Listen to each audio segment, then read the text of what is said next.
Okay, let's stick on the European events.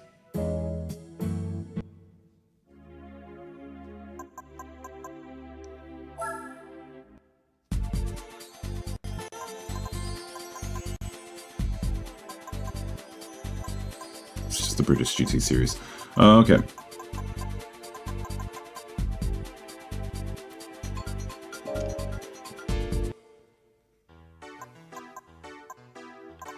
There's something we can do to pick up a proper Italian car.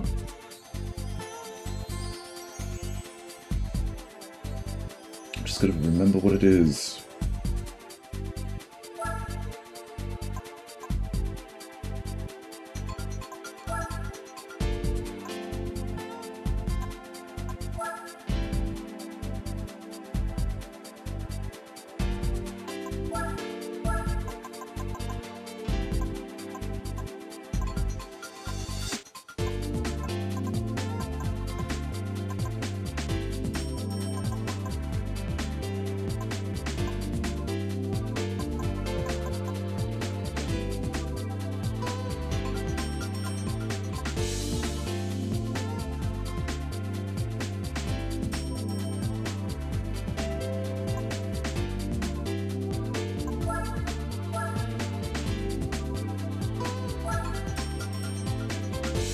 It's only an easy event, I just didn't want to smash it.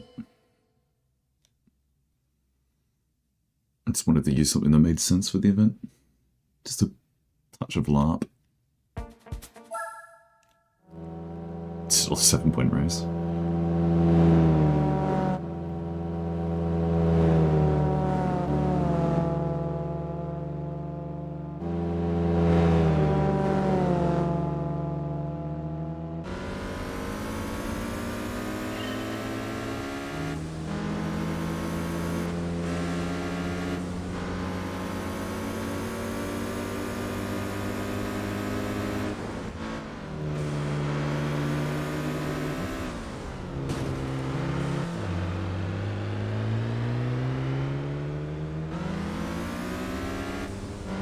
Yeah, the penalty system for special condition events is pretty backbreaking and unfair at times. But there is like a weird way of abusing it.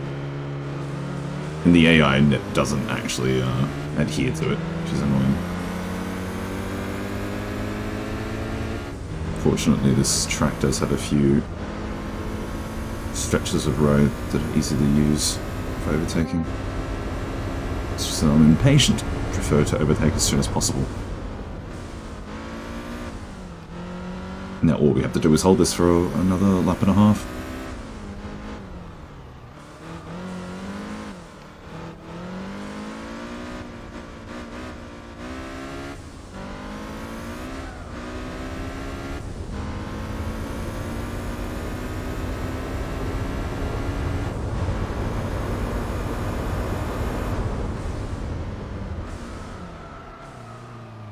If you hit walls head on, you also get penalties from that.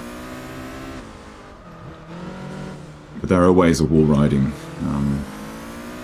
for some tracks where it's viable.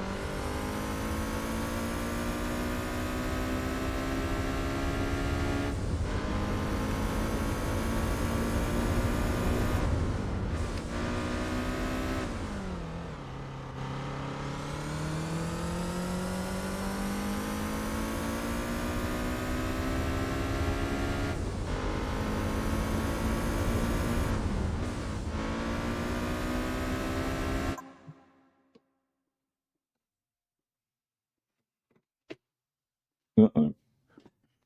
Made a mistake of letting the boys in, and now they've already gone to places where they shouldn't be.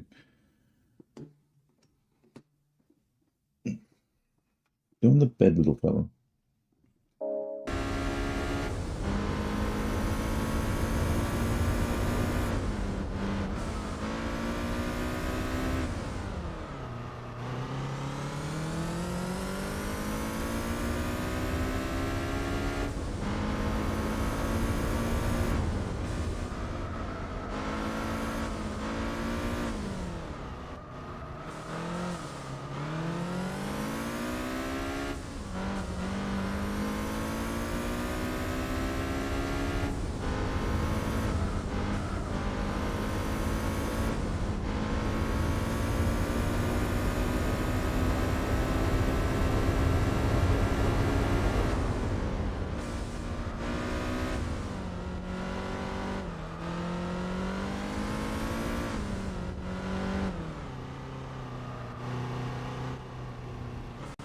Oh, surprised actually didn't get it there.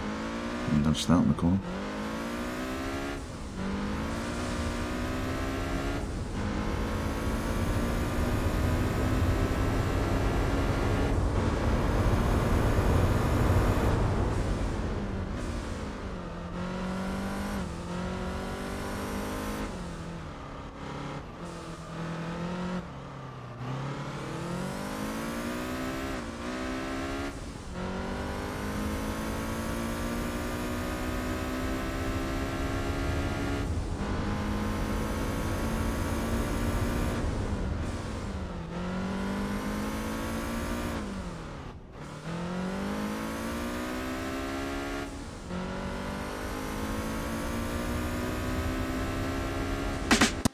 Cool.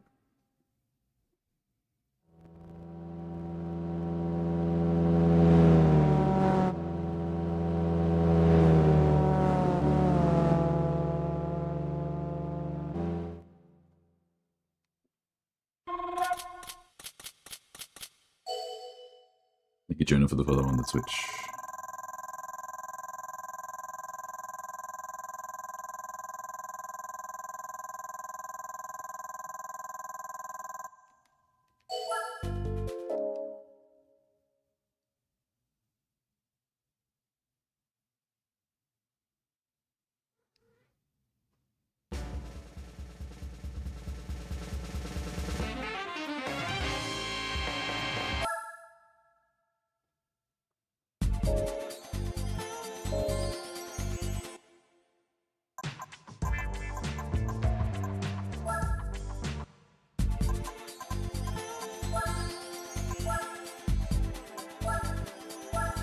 Not what I meant to do.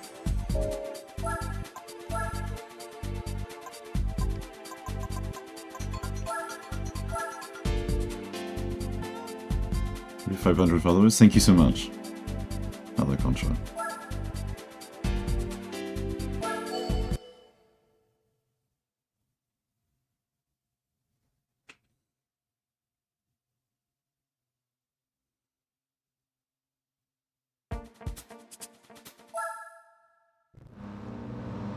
Ooh.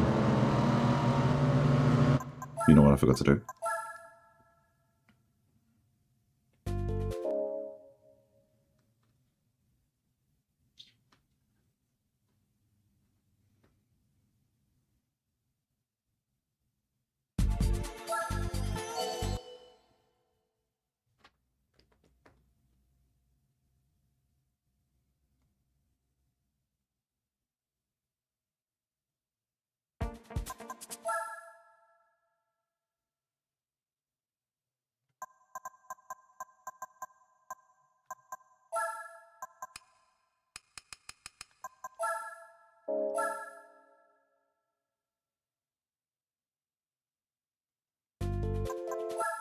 Let's try again.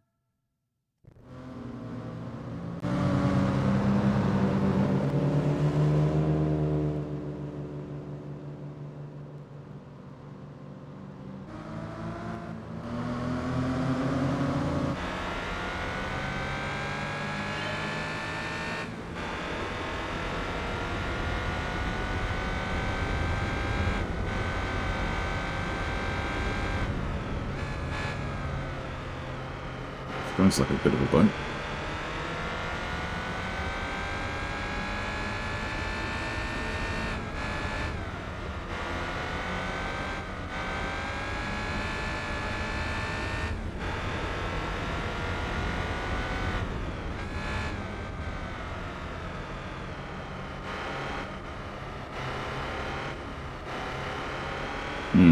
Not too fond of that.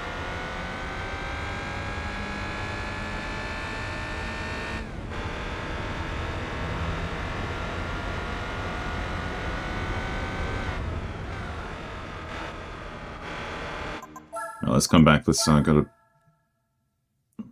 get some parts. I think like weight reduction and tires alone should make that handling quite a bit better.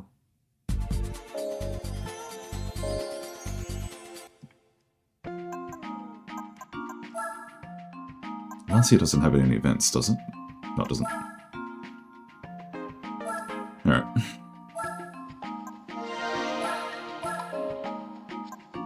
No, don't need anything from brakes.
Way better. Awesome.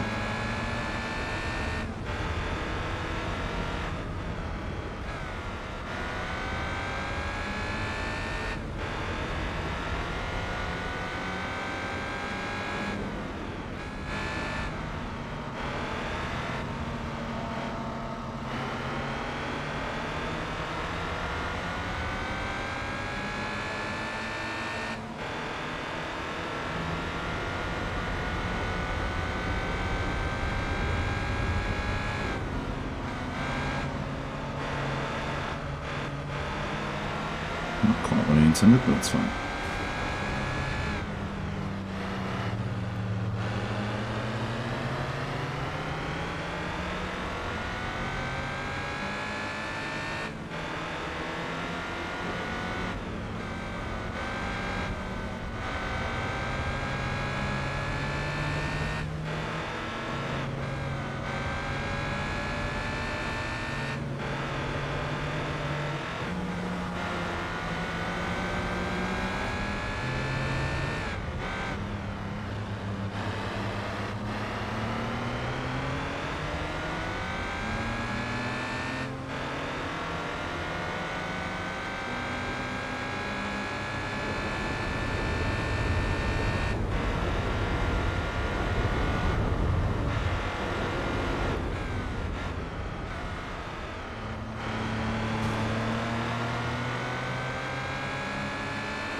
Thing is actually annoying.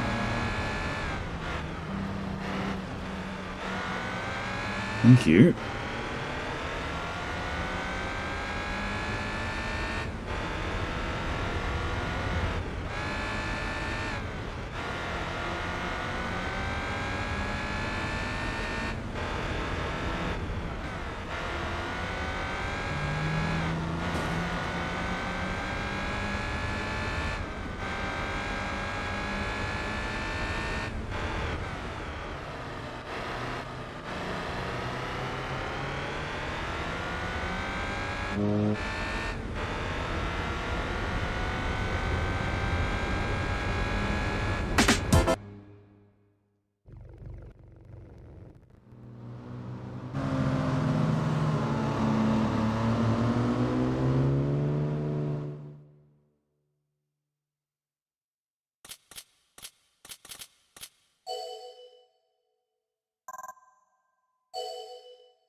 Oh, what happened there?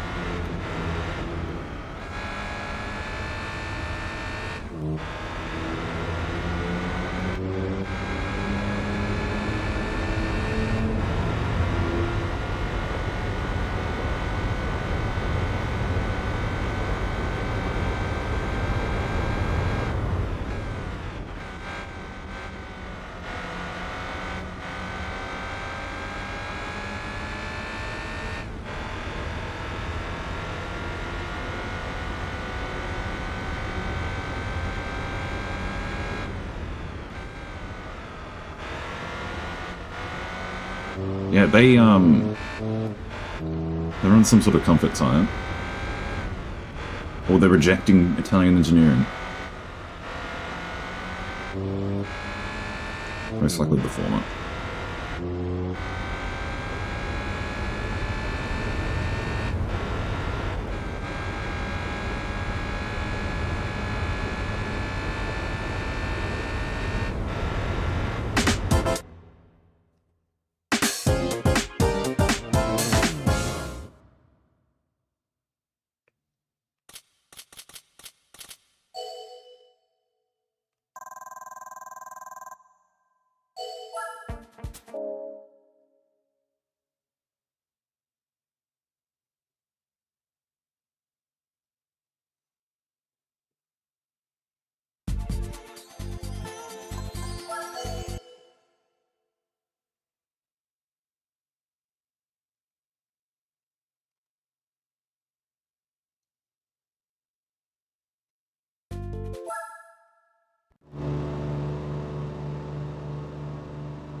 Same, don't worry.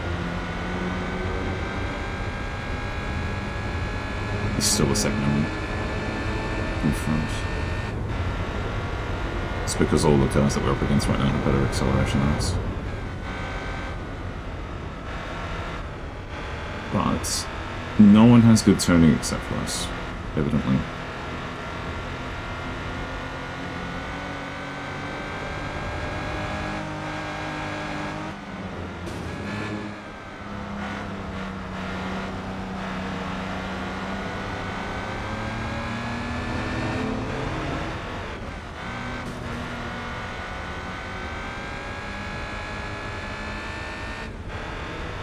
That's what we want.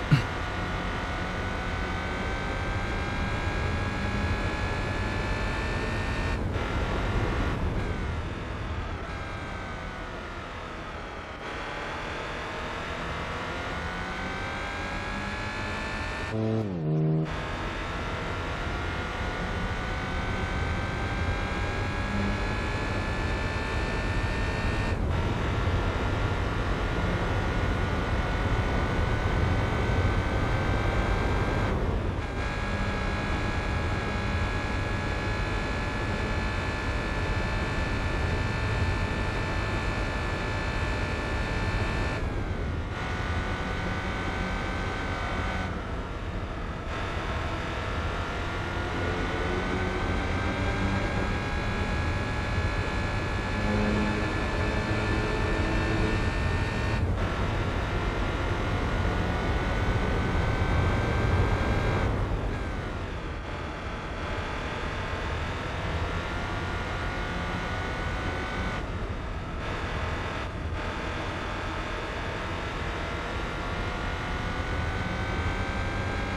this thing first.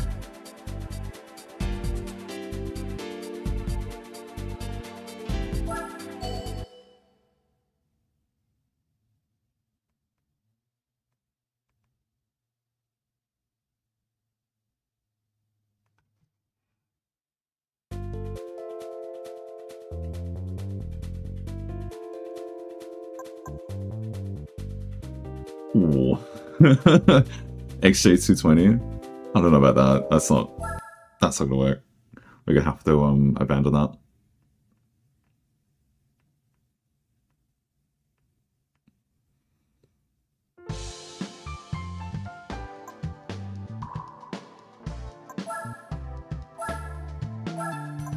I'm actually just gonna... Nah, I think it's gonna be more prudent if we just upgrade it.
Okay, this way, it doesn't matter what we go against.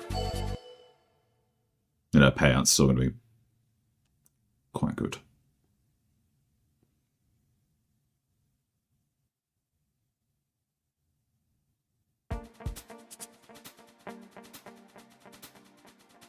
In the end, it doesn't even give us one we have. It's just mostly a lineup of Lotus of Spirit. Yeah, whatever. Let's go 5-point race on the F-Pro.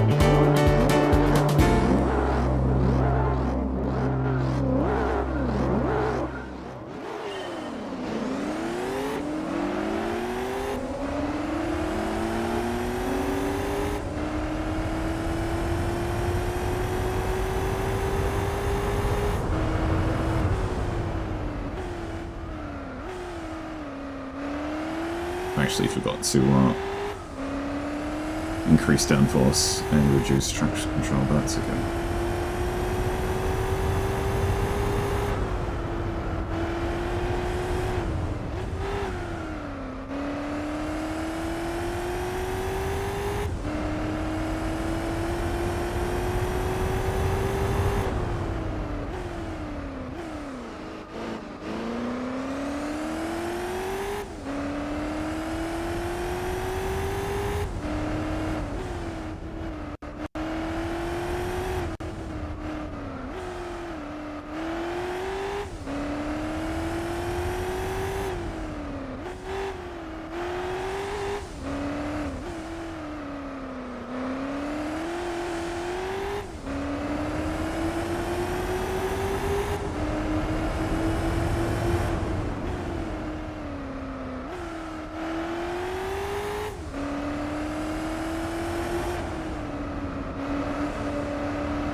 Yes.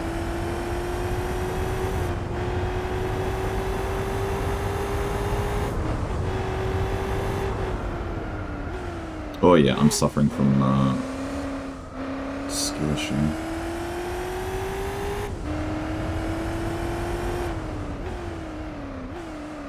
Wait, did I buy tires?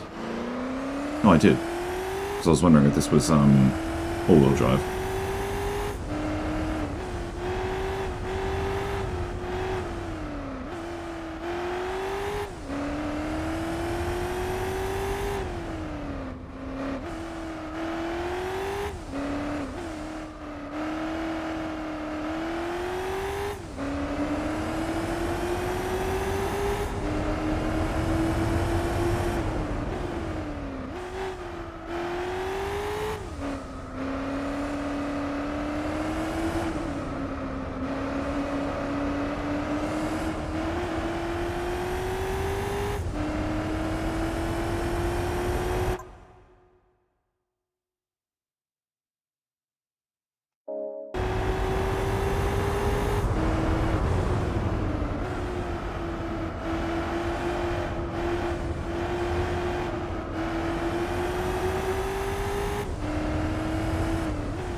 Yeah, we are in sports stars.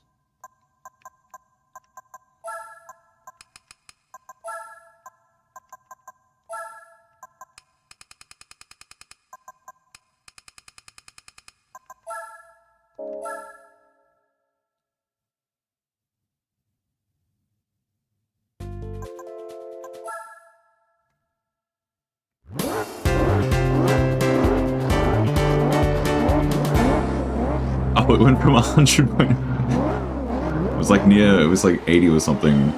And now that we've changed the downforce, it's recognized that we're strictly superior.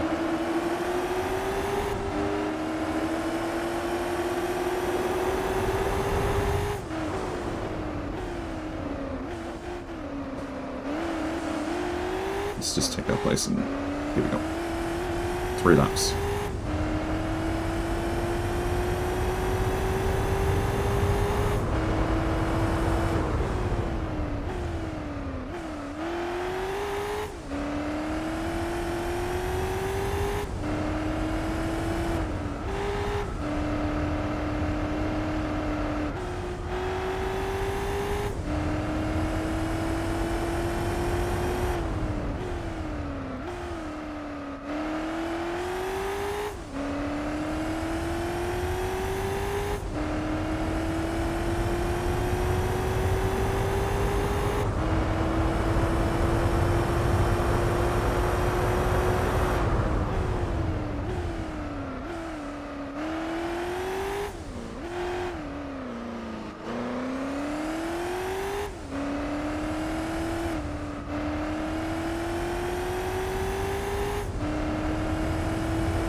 That top speed is going to be on here.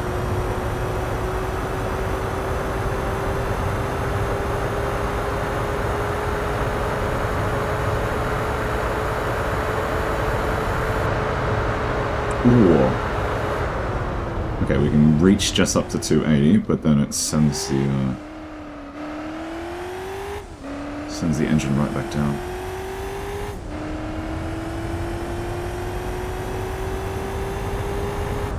That's fine.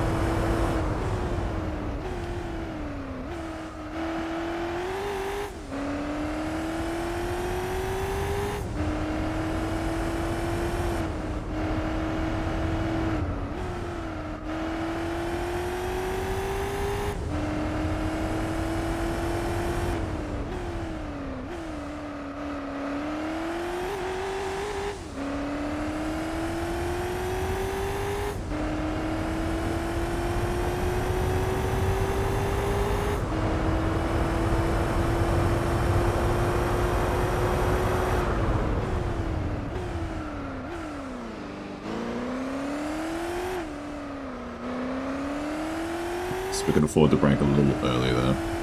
But then again, by the time we reach that corner again, maybe the tires are going to be warm enough that we can take a little bit more. A little quicker.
But yeah, that was way nicer. As long as we can follow through. There we go.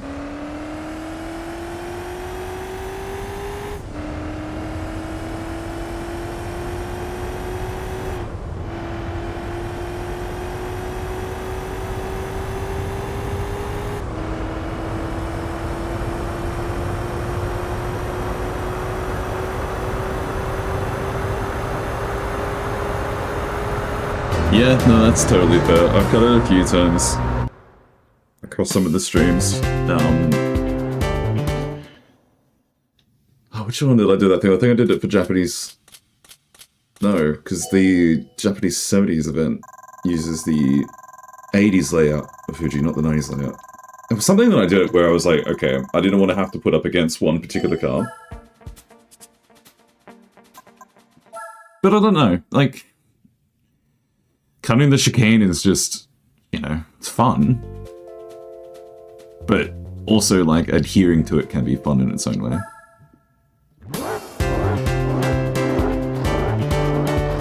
And considering that we're, like, smashing out a lot of these events with strictly better cars, like, we might as well take them as a small sort of compensation. Because we're not really having any competition here.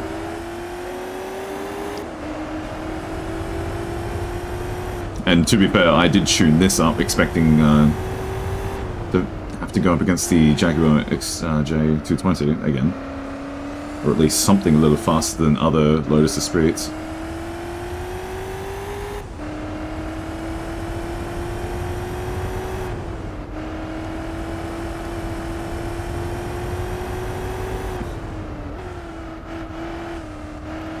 It's a good thing that we're on this layout of El Capitan, because we shouldn't go soaring into the air up here. No, we're not. Or, okay, I take that back. We do lose a lot of control there.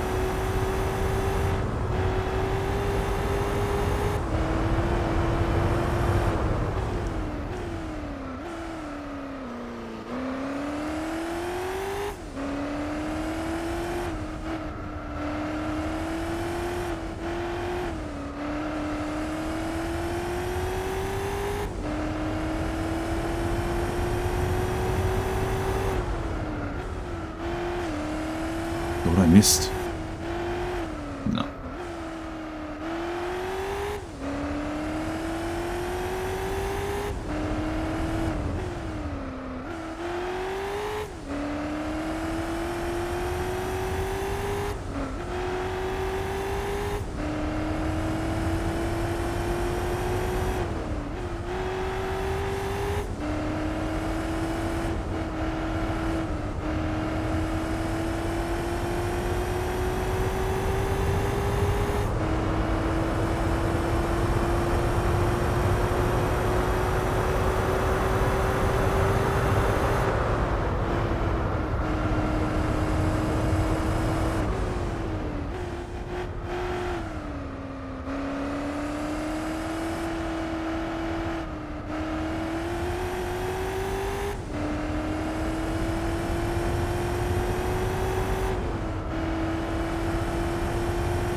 Something like that.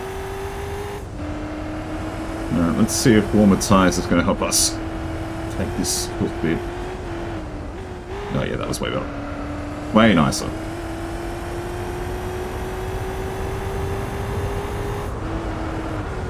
But that, not so much.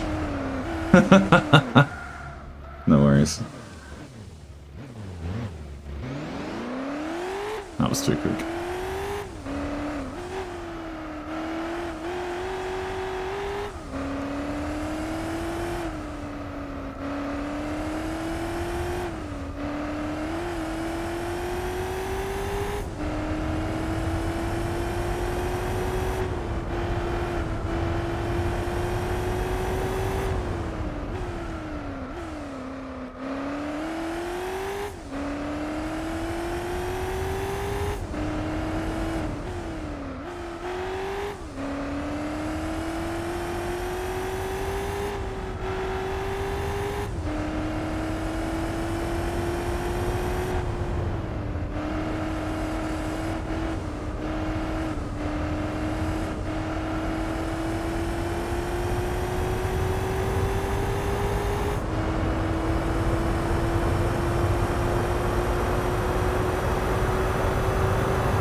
Oh, that was good. I like that.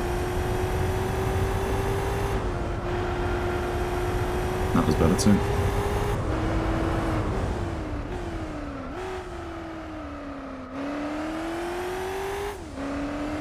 So far, so good.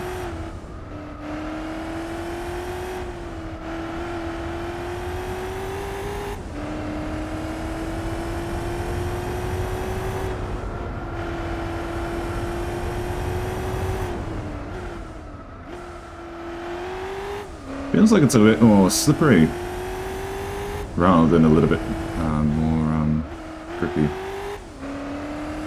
for lack of a better word. I feel like we had a little bit more traction on that first lap.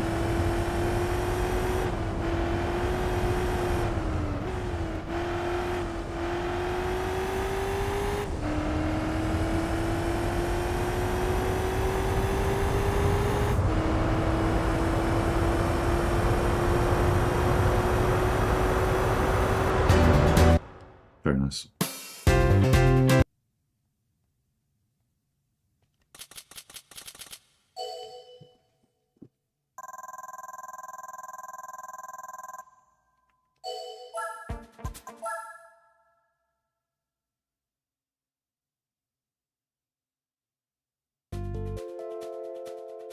This is race 4. I don't think we can lose from here, is the thing. No, I do want to race it though. I don't like Infineon, but I also don't want to pass it to the AI just today. Or just right now, rather.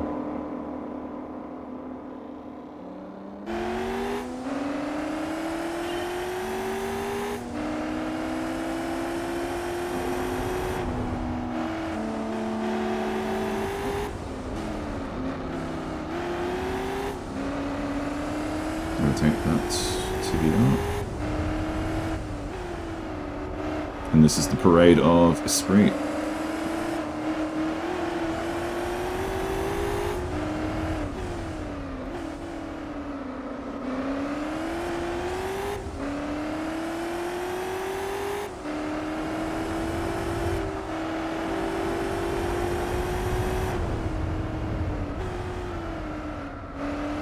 Yeah, I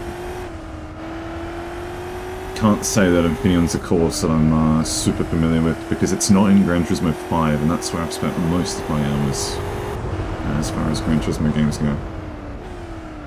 Oh yeah, overshot. Not to worry, this course is pretty forgiving in some sections.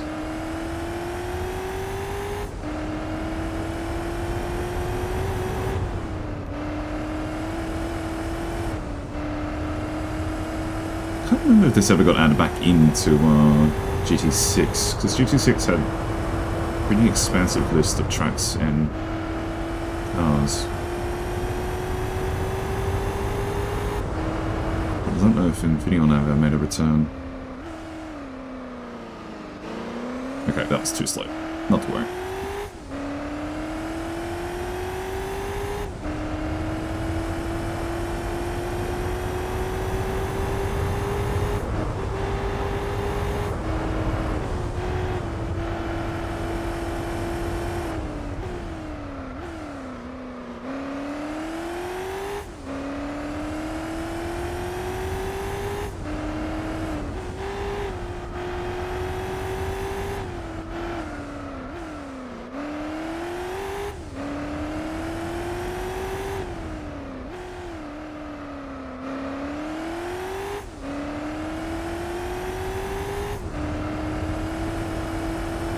Good morning.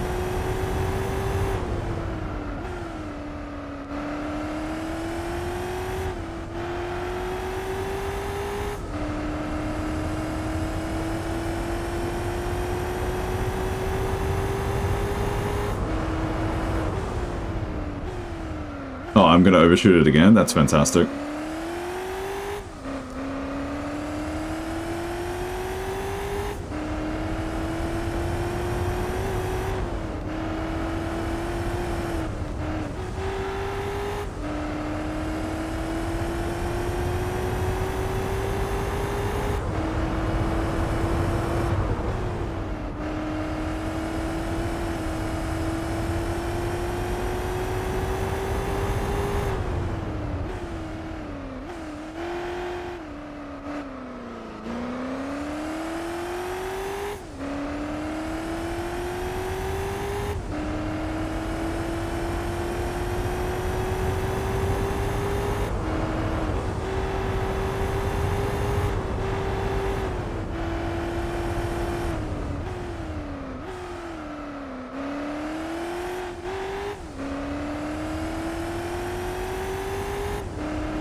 You're telling me you don't like waking up in a, like, bundle of sweat?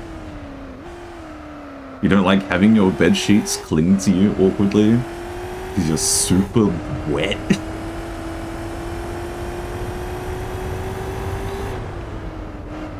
Oy, oy, oy.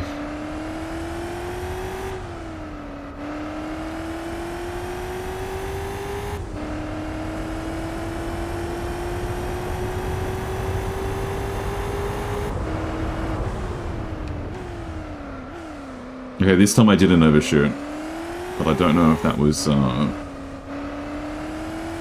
know if that was clean enough, that hairpin.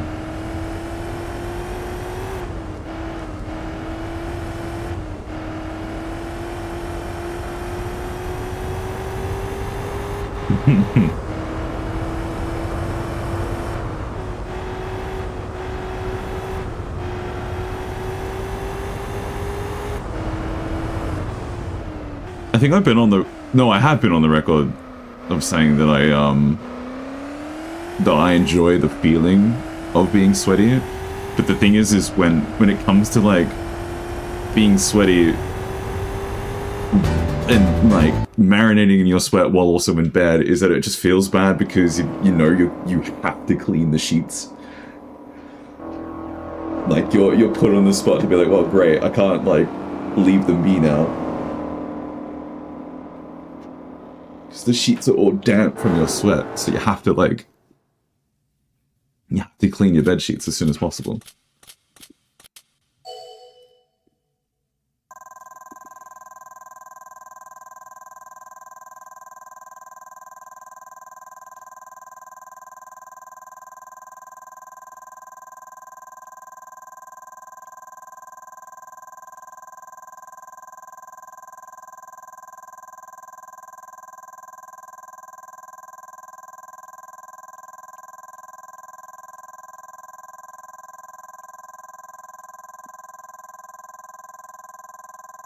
Just want to quickly do something, so I'm gonna let that credit tick down.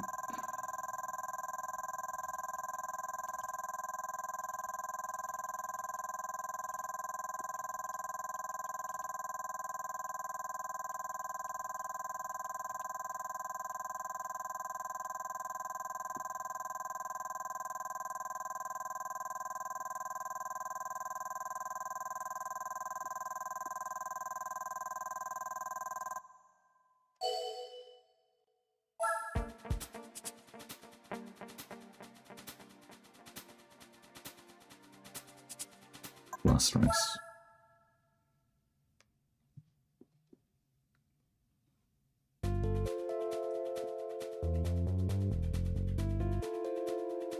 Midfield.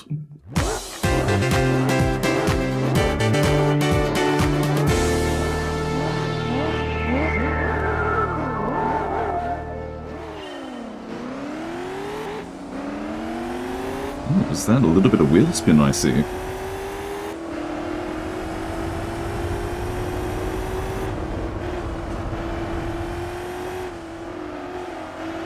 Trying not to crash into his ass.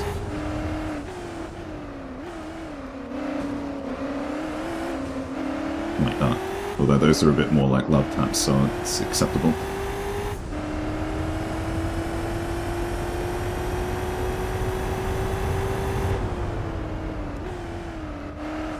Again, it's the case of when you know you're in a strictly better car, sometimes you just feel obliged to race cleanly. But if you're in a 200 spec point race, go as dirty as you need.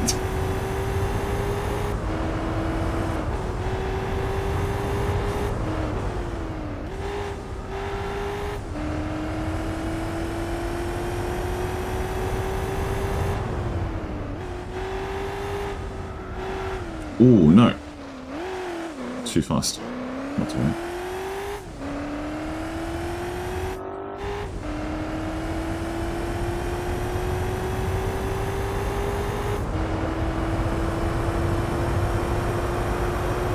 Okay, this section does have an incline, so if we're not careful, we will be going airborne. But it's necessary to break that. But if it was on flat terrain, it wouldn't be.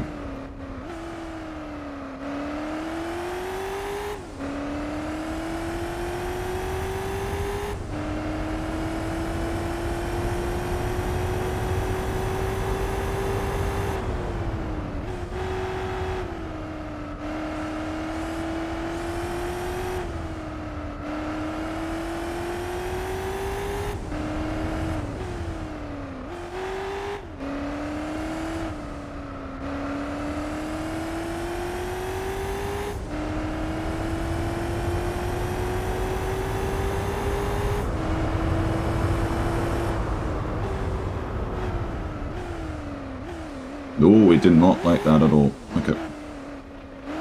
Can we get back on the track, please?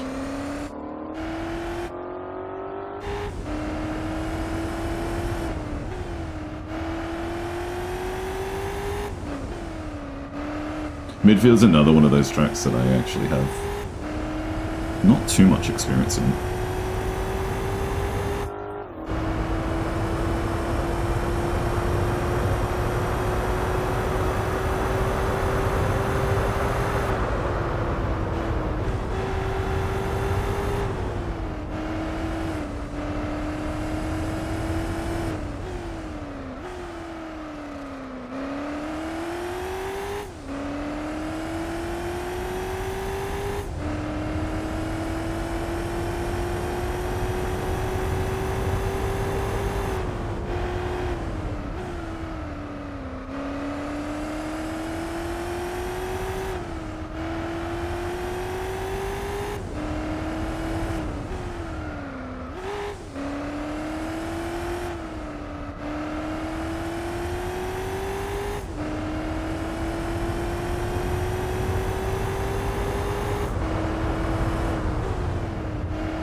This time.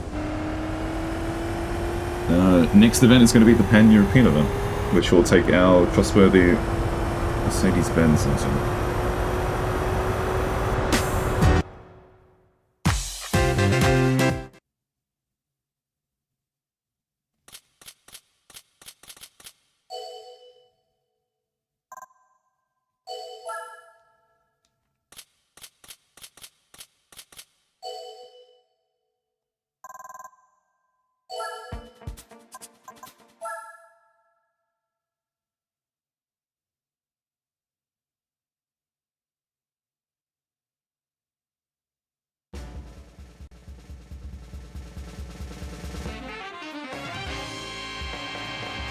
Get another Esprit. Honestly, quite incredible. Pan-European. Deutschland. I forgot this thing has 718 horsepower. What a behemoth. What are we actually going to go up against? Okay, so it is citing decent vehicles, which is good. One lap of the Nürburgring, 4 laps of that. Okay, so yeah, we'll leave that for the AI for sure.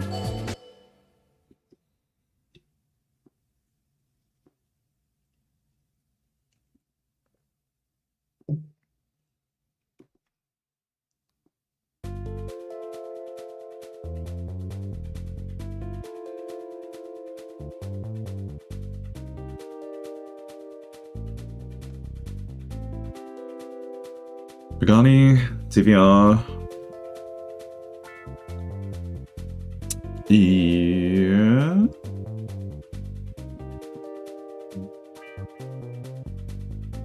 That's not too bad. I actually want to reload. Can we abandon? Okay. Let's abandon and see if we can get another lineup that's a little bit more exciting. Which is something that we could have been doing for a lot of our races, to be fair. Like we could have done that British series and just kept re-rolling until we saw the XJ220 as an opponent have something of a competition. Maybe we do that here.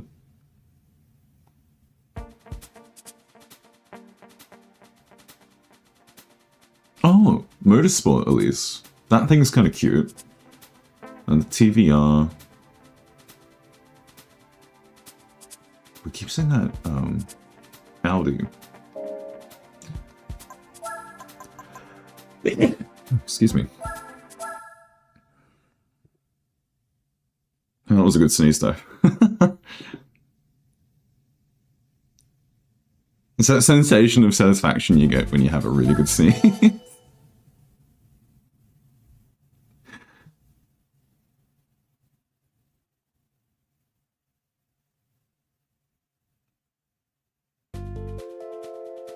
Yep, there it is. But this is also a lineup with a bunch of Mercedes, which isn't exciting. But I feel like we should just, yeah, let's go with this. It's still a 3-point race.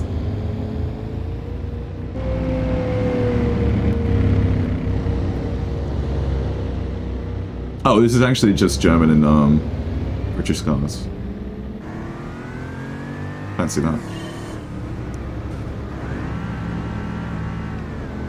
Oh, guess who never changed his TC?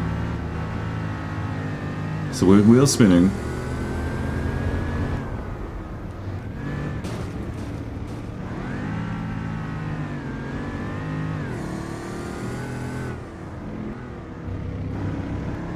Oh, that's the different release. The Motorsport was in the last lineup that we rolled, not in this one.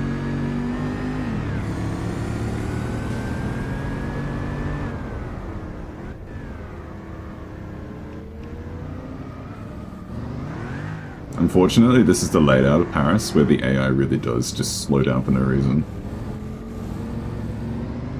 When it's in reverse, they're not so bad.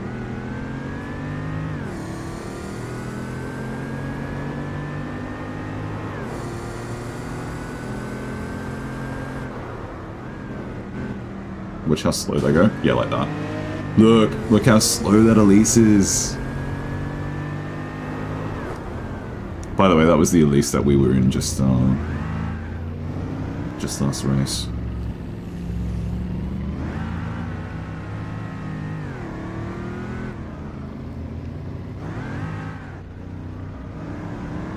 Got 4 laps of this and our tyres are already green. That's kind of sketchy.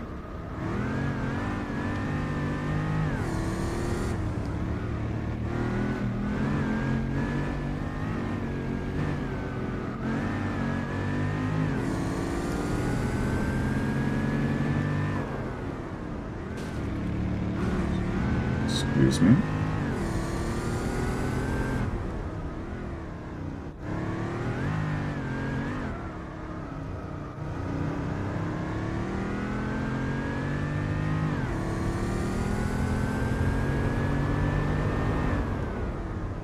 God, I love this car. Although to be fair, I would be saying that about any McLaren that we picked up.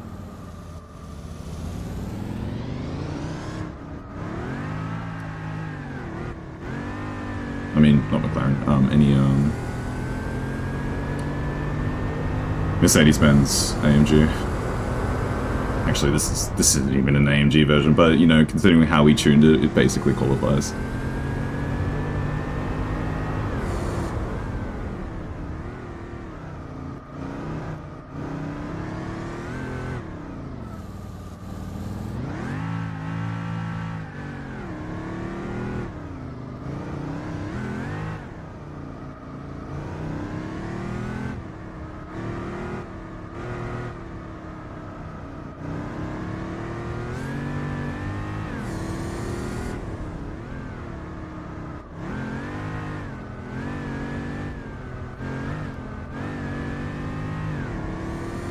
Oh, it does actually give you an indication of, not that you really need it considering that it's very clear on the in-game UI, but there's that controller icon that I added in for today's stream, and it does actually give you an idea of the pressure controls. And it's grey when I'm barely using it, and then it's white when I'm using it entirely. That's neat. was worried about that, actually. I was like, well, defeats the purpose of using it if it's just going to toggle rather than give an indication of how much we're actually using it. Power went up for 5 minutes, what the heck?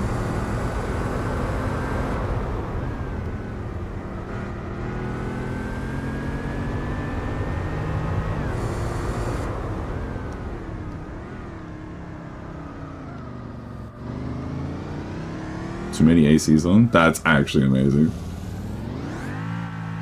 Wait, within just your own... within your own place, or like in the area, so to speak?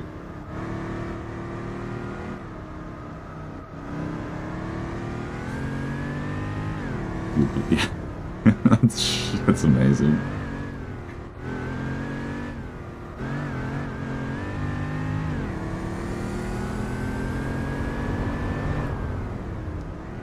Third time in a month, that... okay, that's less amazing. Once is amazing because it's like, oh wow, that could actually happen. 3 times means it's, you know, a consistent problem that needs to be seen.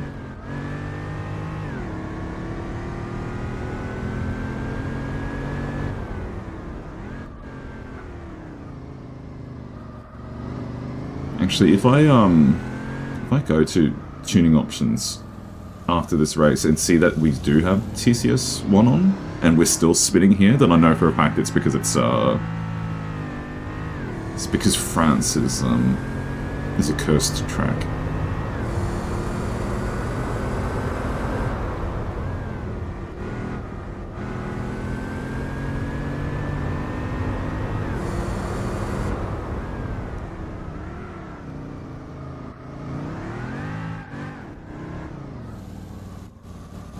And the lights keep flickering. Yeah.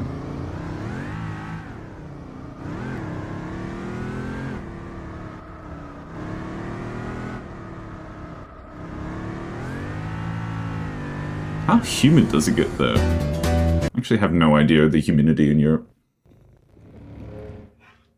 I'm playing through this one just normally. Just for the fun of it. The original idea, which was quickly undone because of my own power outage. The idea was that I was going to do it all in one sitting, but that never came to be. So I'm just playing it out naturally because it just gives me that freedom of like, well, if I feel like I want to do something differently, like purchase a car from a certain region or whatever, or even just purchasing a car, then I'm allowed to do that and giving myself that freedom.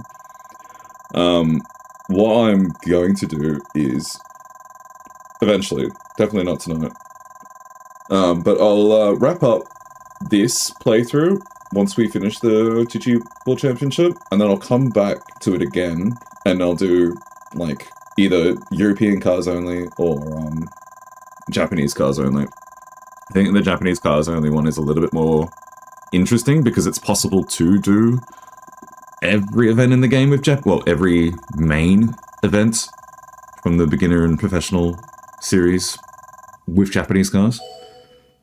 Whereas that isn't the case with European cars, because if you do European cars exclusively, then you're missing out on the pickup shot event at the very least. But European cars would be interesting because, you know, I think it's cute, and it's in the title of the YouTube stream. I think it would be funny to be like, oh, it's like Europa Universalis, but it's GT4. I don't know. I think that was a neat, novel idea. But doing Japanese cars only is a little bit easier, and I do prefer Japanese cars over European, personally.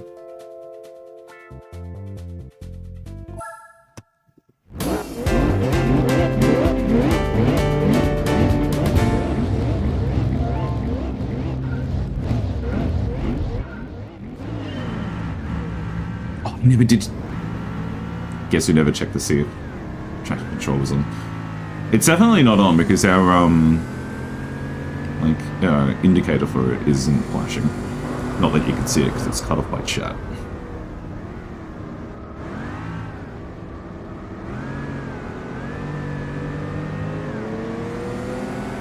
Not to worry.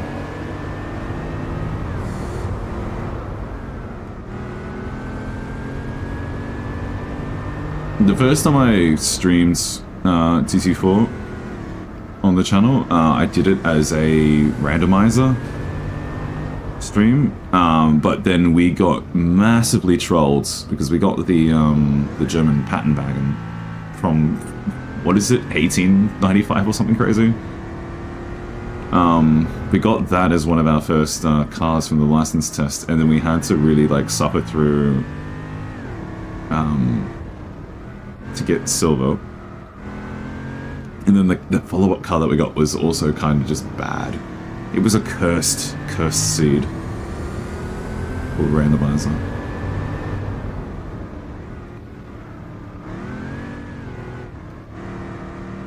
I might do, if I do like the Japanese only or European only challenge, then I might do it with random tracks enabled.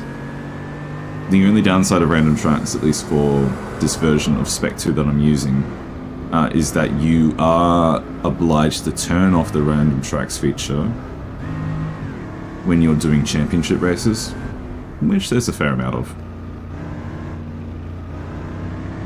So like for a lot of the events, you do get to have fun gambling, Drive Park and Le Mans. Like every race, you might end up with 5 laps of Nordschleife. 21 gigabyte update for Battlefield 6. What did they add?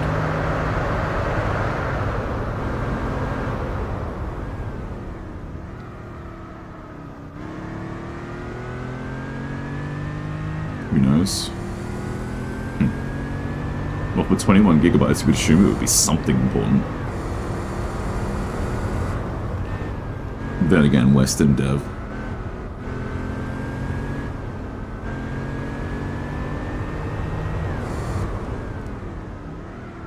Took them 3 months. No, they had a... Gold Mode wasn't 3 months ago. Oh. No, sorry, I didn't read your full message.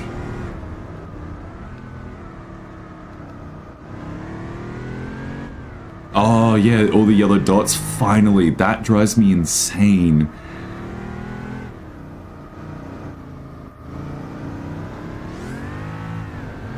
That actually, yeah, that kind of thing in video games annoys me. And usually it's a case that you can just clear them, but for whatever reason, DICE managed to just screw it up in a completely original way and force everyone to have to clear them again. And it was actually impossible to clear because it would just be bugged. It is, like, in the grand scheme of things, it's super benign, but no, that sort of thing really annoys me. I hate that sort of thing. I'm the kind of person when, if you ever get an alert on your phone, I have to clear it immediately. I have to go and, like, make sure it's marked as red or whatever. Because I just can't stand having a number accumulate on my phone alerts.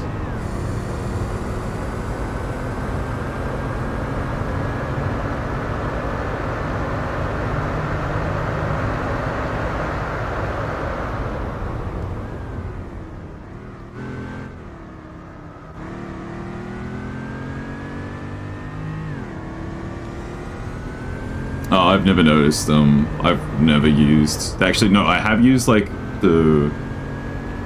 I think it's just bound to M to just enlarge the map. To bring it up, like, to take up the majority of your screen. That's the only time I've ever used that. Sort of, like, changing the map size. But I've never actually done, like,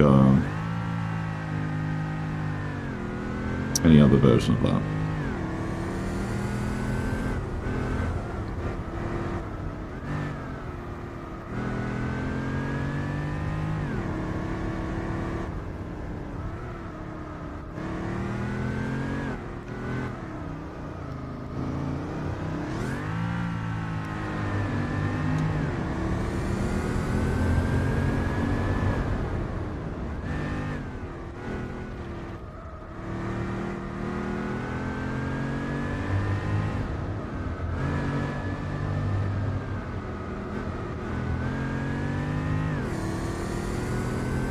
Sub emoji.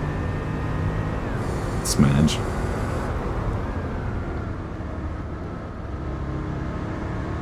Actually, I need to finish filling out my Discord server emoji.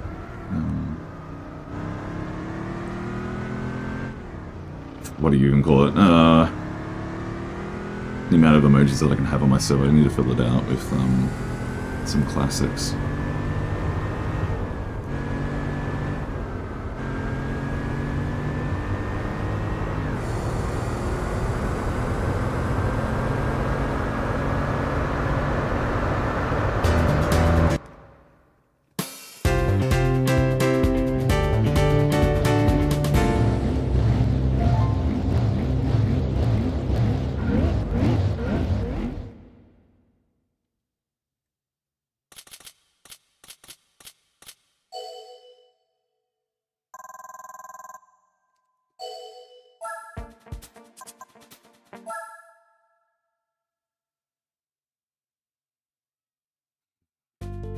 Stand by.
What did I miss?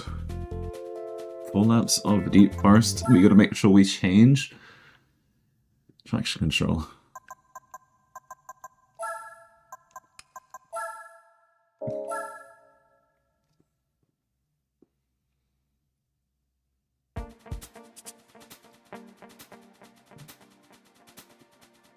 It's kind of crazy how if you change the container, like the difference between a can, a bottle, and a glass, beer tastes different. It's weird.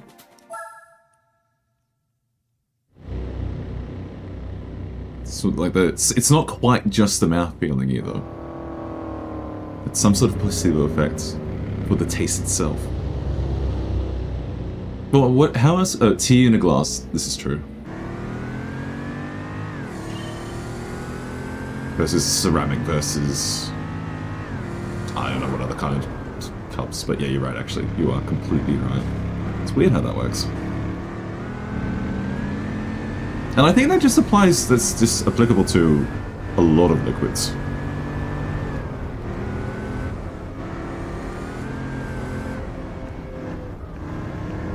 And like, cause like, yeah, ultimately we can say all liquids because water's the same, but water's a little bit different in terms of water is, because water is water, and it's agreeable with basically everything. Like water readily like adapts its taste to like if you're using some sort of thermos bottle, then you get that slightly like metallic taste because of the way that water almost leaches from what it's being held in.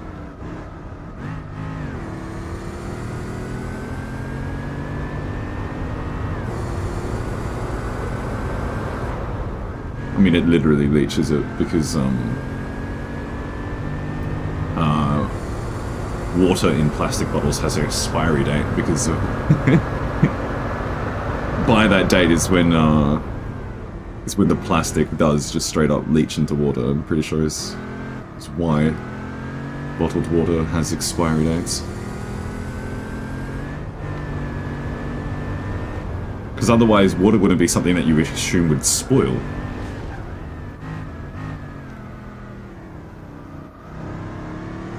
You know, the reason why still water is bad in, you know, out in the open is because of the way that it'll, like, accumulate algae and such. And other nasty stuff.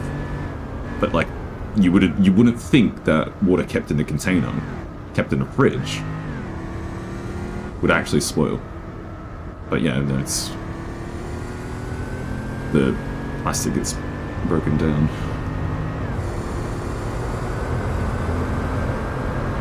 I love drinking plastic, yeah. I think one of my... not that I've actually... you know, you've got to be careful about the things that you say when you stream. Me when I spread misinformation. But, like, I think one of the things I... like, one of the things that I find crazy that I remember reading in passing was that there was a study done... well, there was a paper that, like, it claims that, like, oh, even though we're aware that, like, we're consuming microplastics, there hasn't actually been, like any significant downside to that, which I find rather insane.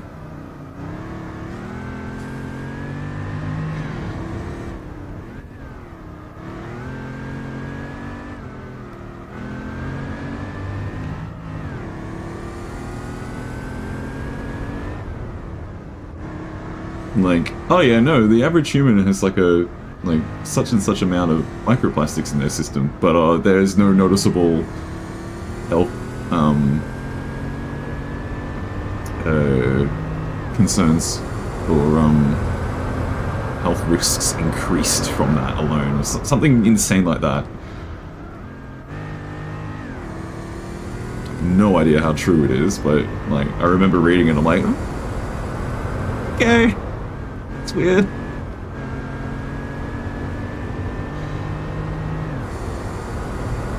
I think, fortunately, not that on the macro scale, unintended. A lot of people do just straight up acknowledge, oh yeah, no, we just like, sure, maybe it's fine to have a certain fraction of microplastics in your system, but everyone just universally agrees, no, having microplastics in your system is just not a good thing, considering that this is like a specifically 21st century like phenomenon. Like, yeah, no, we went most of human existence without having to worry about this sort of thing.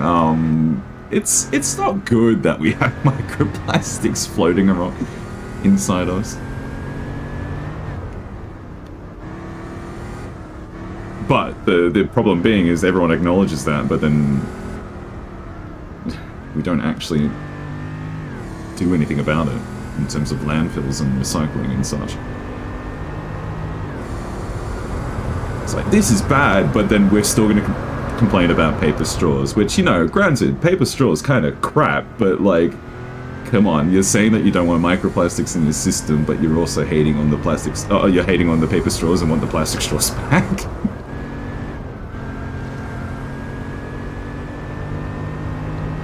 Yeah. And there's, like, you know, replacing plastic bags and plastic straws with paper alternatives is good, and then it ultimately does make a decent change. But like, that's only the surface. That's only the tip of the iceberg. There are other things that we need to be doing.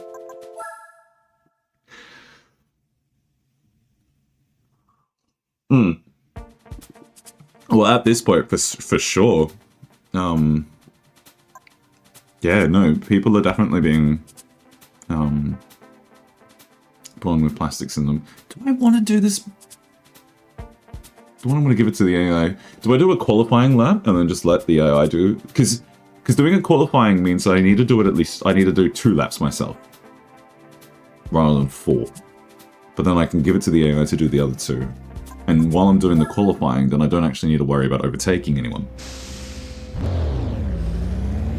I think that's what we do.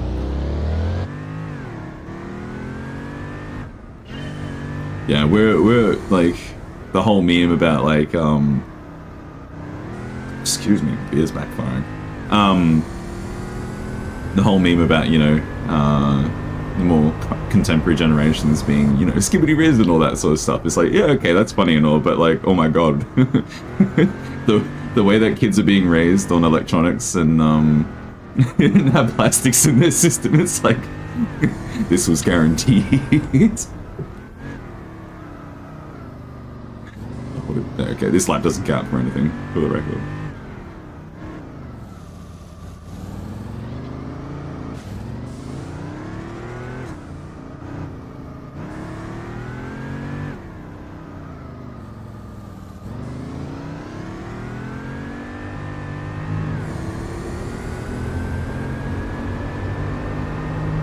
I mean, in some way, like, the whole idea of, like, iPad babies, like, I mean, I was, like, I didn't have an iPad. I didn't have any sort of smart tablet, and I didn't have access to, you know, all the apps and such that kids these days have access to. But, like, on the whole notion of, like, oh, you know, sitting in front of a computer all day, having, like, just that sort of thing, like, and how that supposedly rots your brain, it's like, I feel like I turned out fine. A lot of people think I'm a functioning human being, so I'm going to assume I turned out fine. I mean, I stream on YouTube and Twitch as a public Vtuber, so am I fine? Who knows? I think it's mandatory that you have a little bit of something's wrong with you if you're a VTuber. But yeah, like I was effectively raised with like the early 2000s equivalent of the iPad, in terms of like I always had like a Game Boy or a Nintendo DS with me, even while I was, you know, stupidly young and didn't know how to actually turn the Game Boy on. But I guess the scary part of iPad babies these days is, again, it's that internet side of things, like kids just having just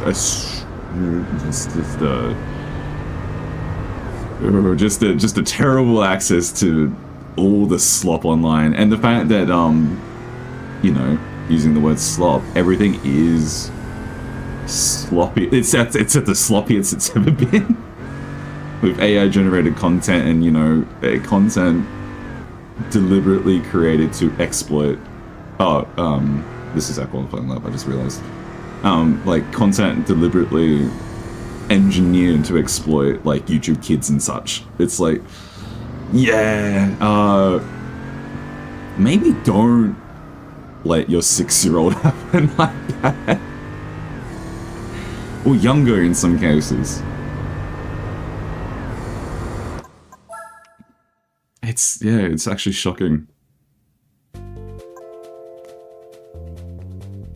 Oh, the XJ220 does actually qualify for 2nd place. So he is fast.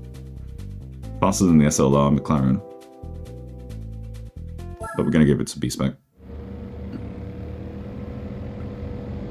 So I can read messages and such. And not play on this accursed track.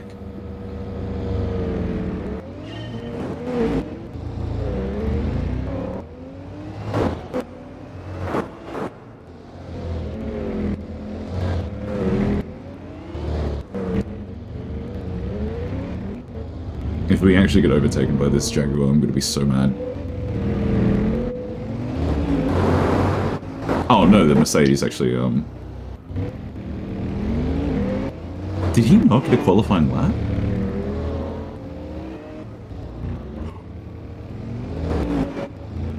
Dude, he's actually making good advance on us, it's crazy. Once we get onto this sort of stretch of road, yeah, we'll create some distance. Hopefully we can maintain it.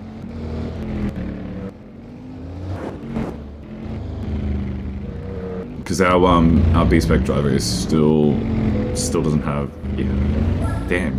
If we take 2nd, it's fine.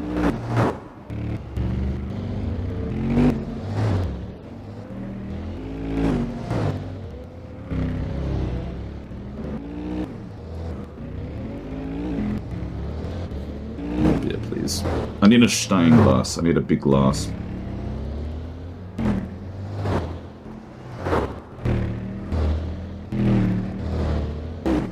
The only glasses I have in my place are like 350mm. Not even 330. Yeah, look at that, he's creating distance. There's no point pushing, because if we get overtaken by the Jaguar, then that's going to be even sketchier. And we're going to remember that I'm not doing a lap at the Nürburgring. I'm lazy. So I'll be giving that to the AI as well.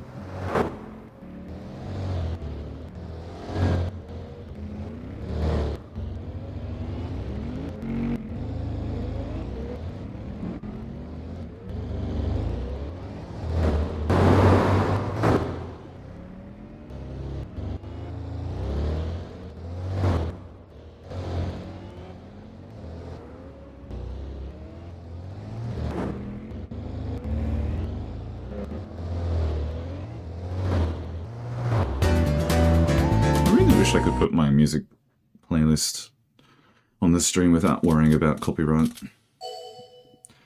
But at the same time, streaming with no music does just open up the VOD to being watched while you play your own music. Thumbs up emoji. I did this on purpose. Think of the VOD.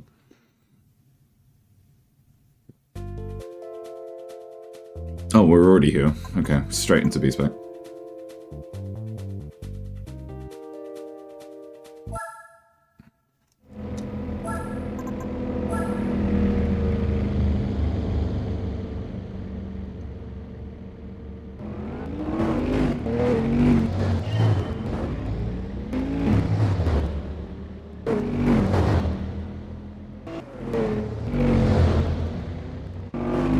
We have done this course a fair few times with the AI, so there's a little bit more experience in this. Yeah, the way that B-Spec works, even in GT4, is quite fun in terms of, like, okay, your AI driver is going to have a certain sort of skill range for like economy cars versus sports cars versus racing cars. There's three different categories of cars, and within those 3 categories, there's 2 categories each, in terms of like upper and lower. Like tuned versus untuned, or just like higher performance versus lower performance. And on top of that, you have the courses. And your AI driver learns to be better at certain courses the more that you race that course with the Spec driver. It's just a fun system, and it's super disappointing that they never returned to it in Gran Turismo 7. And in Gran Turismo 6, it was strictly worse than what they did in Gran Turismo 5, which was a mild improvement on what GT4 presented.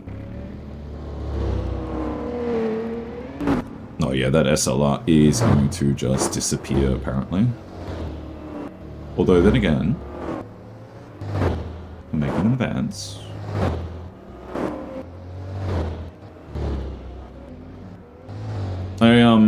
I ought to get a capture card and then just stream GT5 proper on original hardware. That would be good. For obviously for the reason that it's always nice when you can stream on the original hardware, but also for the reason that I think an emulator version of Gran Turismo 5 is fairly unstable. Look, we catch up to him, but it's too late. No worries. Points wise, we should be good.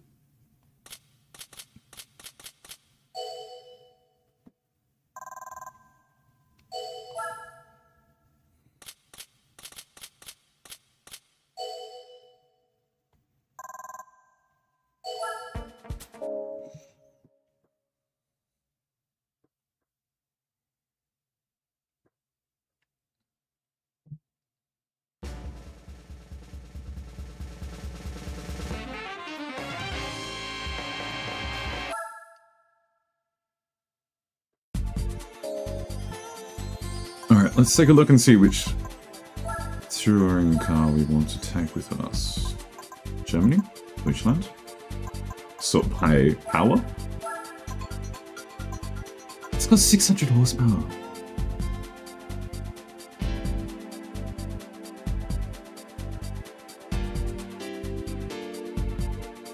Huh.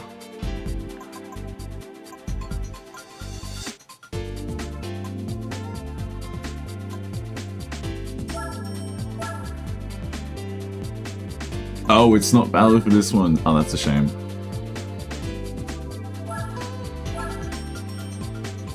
This one definitely is, though. Poland Commodore. No.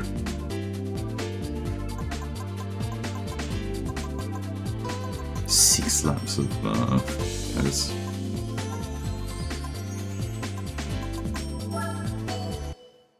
They do have a V8 Ford race car in this game. They only have one, which is a shame because then they can't actually make any sort of V8 like an Aussie race, and they don't have any Holden. Ah, that's not what I wanted to do. Sorry, I got distracted. We'll abandon.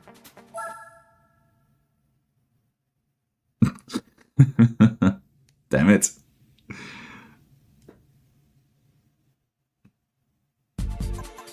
Let's try again.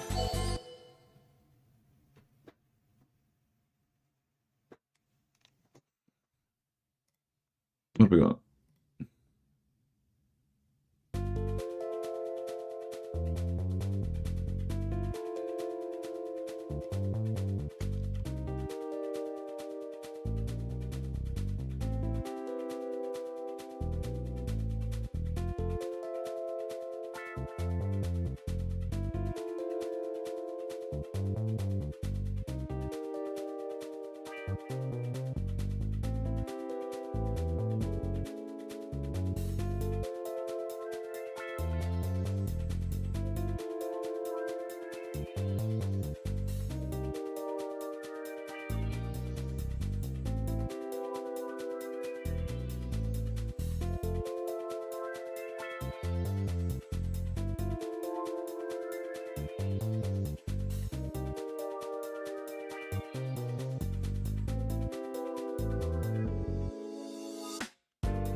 Fords or Holdens? I mean...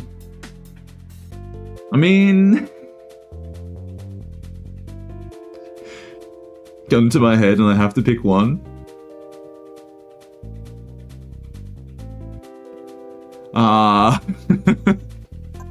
This is the menu that I wanted to go in before, by the way. If I had to pick between Australian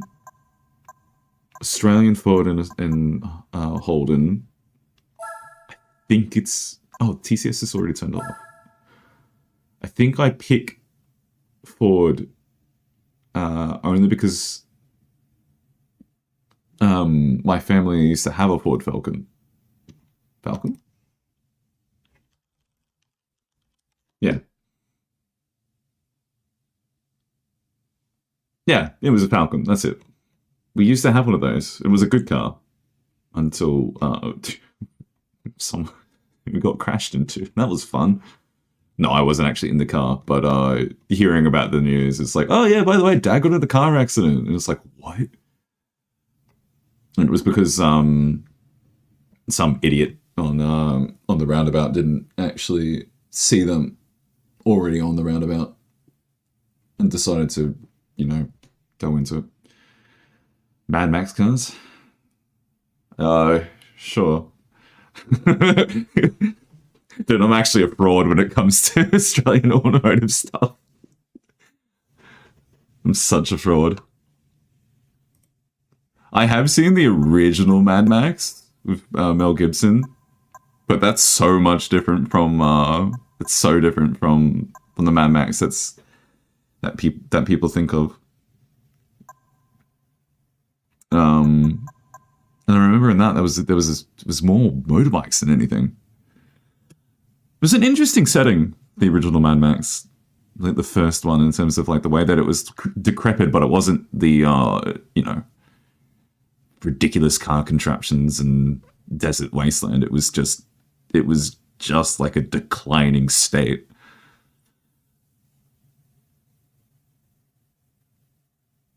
Organic mechanic. Sure. Thumbs up emoji. Okay, so our Mercedes is totally fine. I'll be back in a minute.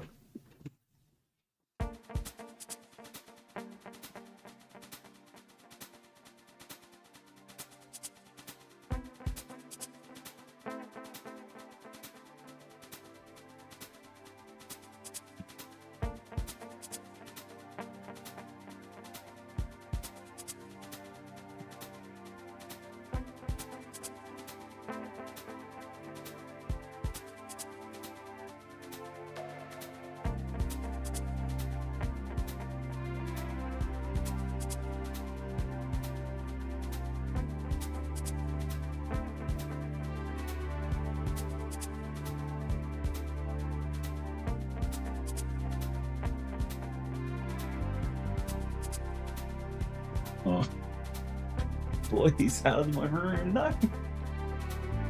How'd she go?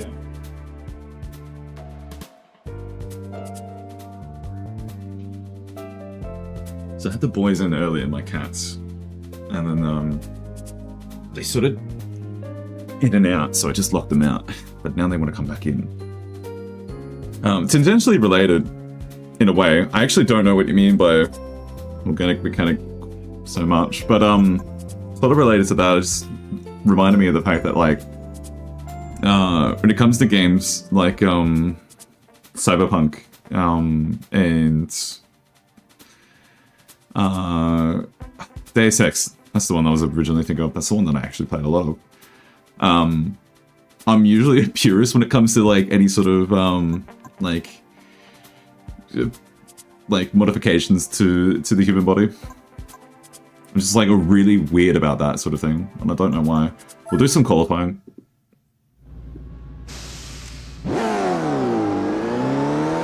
Because I know in Human Revolution, there's a whole thing in terms of like, oh, the game really wants you to be sympathetic with the people who have basic augmentations and like obviously don't have access to the required medications so that the body doesn't reject the augmentations. And you're meant to be sympathetic with them because obviously they're lower strata people that just straight up cannot afford the medication that they need to function to live. But I'm like, that's on you for getting for getting a biomechanical arm or eye. Even though, again, it's like the case of like, well, these people need these augmentations to actually, you know, have their job. So they're compelled to get augmentations. It's not necessarily a choice. And that's part of the sympathy that you're meant to have. But I'm still like, no. I feel icky about having inorganic parts on my being. So I started talking about Cyberpunk in Franz Ferdinand, this fire starter plant. First.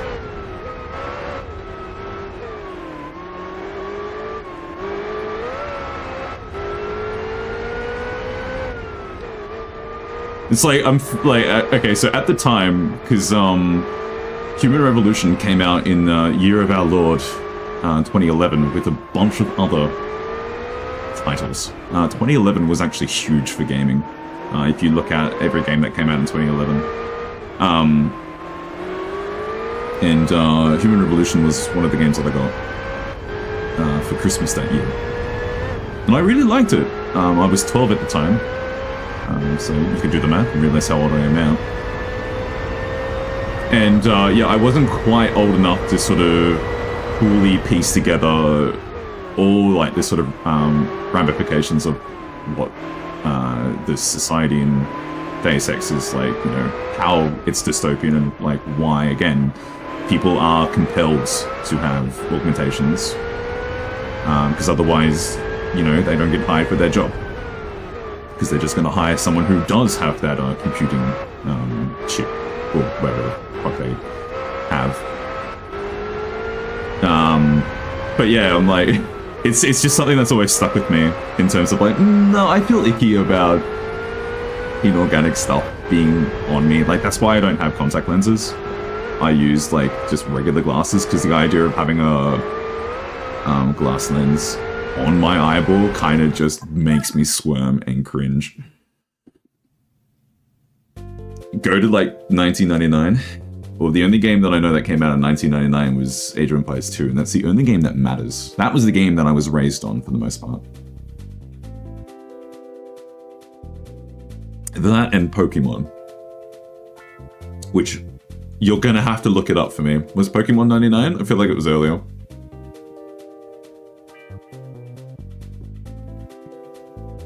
Or was there a game that came out in 99 that was Pokemon? Yeah, no, you've told me that, which I find weird, but at the same time, fair.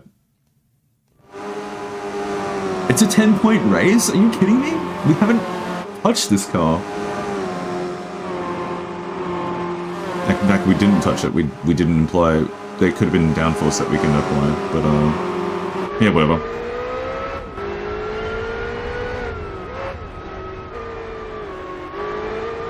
By the way, this is the most, like, quote-unquote advanced race that we're participating in. This is actual race cars now. We haven't done that so far. We haven't been matched up against proper race cars besides cup cars. That's the only exception. We did the Clubman League, I believe is what it is. We did that in the Subaru Rally car, but we're going up against, like, modified Lupos and Golfs and Civics, so that barely counts as like anything too fancy. But now we're actually up against Deutsch Touring Wagons, or the hell German people call them. 1996, okay. That is for the original blue version. Did they have a game that come out in 99?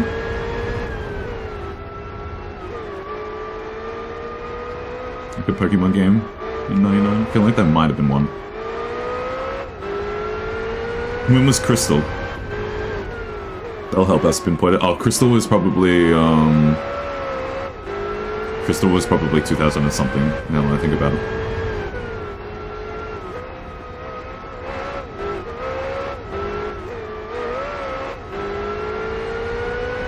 Not Gold and Silver, but Crystal, because Crystal came out after Gold and Silver, even though it's part of the same generation. Unless Gold and Silver is on 99, then I'll be like, haha, I was right.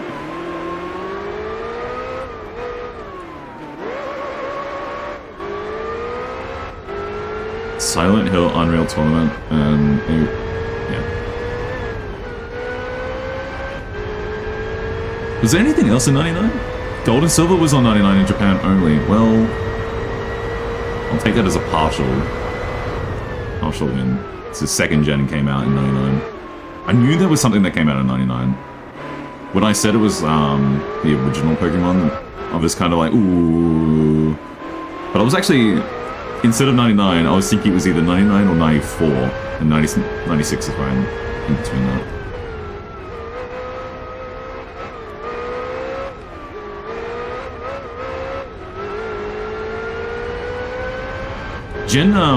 Gen 2 is still the only Pokemon generation that I've never played. Because again, as I was saying before about iPad babies, I was raised on a Game Boy. So I played Blue. And whatever the Dr. Mario game was. I was so young I had no idea how to play either of them. I don't think I ever got past Vermilion Forest in Blue. Because I was literally like 4. Playing my mom's Game Boy.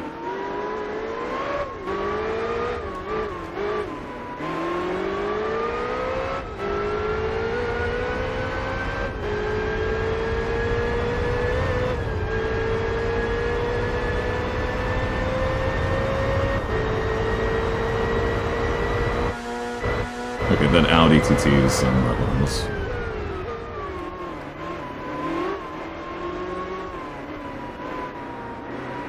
I do like this thing. It's a shame we win the TT from this event, I believe.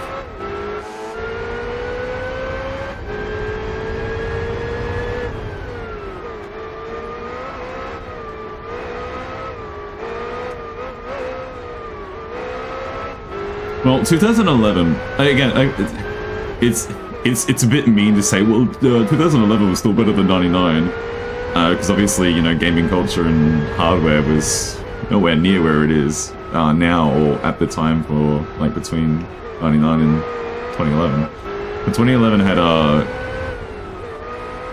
it had Deus Ex Human Revolution, like we said, it had Skyrim, it had Battlefield 3, it had Call of Duty Modern Warfare 3.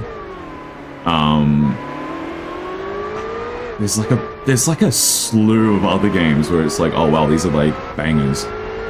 Oh, apparently Minecraft's original, yeah, Minecraft's actual full release version 1 was 2011. Yeah. Even though I remember seeing someone playing Minecraft earlier than that.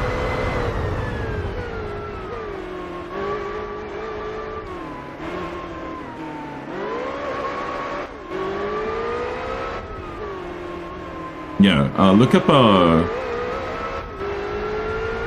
every gaming release in 2011, or at least like look up like whatever like the main sort of like AAA titles or whatever.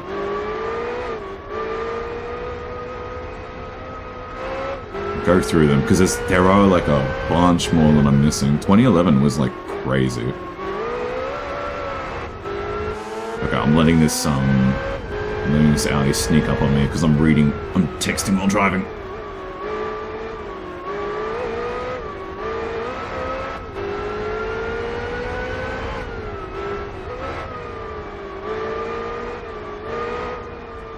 This is why we qualified. Which is a function that I miss. Again, speaking of content with modern gaming and how they just remove features from previous entries, being able to do a placement lap. That's not in Gran Turismo 5, if I remember, and it's definitely not in any of the other titles. For, at least for the single player experience, because I know you can do qualifiers for Gran Turismo 7 if you're playing online.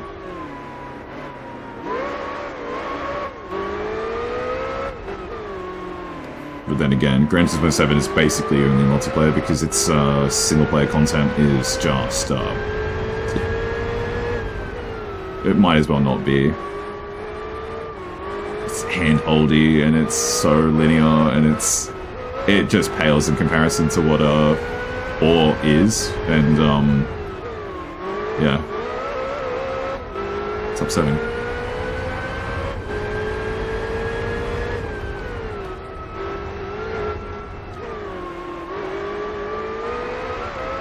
Alright, last lap.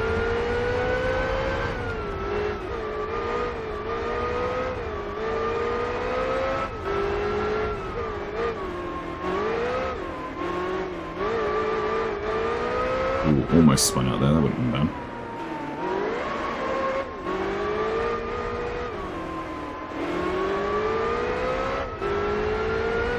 I wonder who's out in the middle on his own. It's us in the Audi, and then who's just being on his own.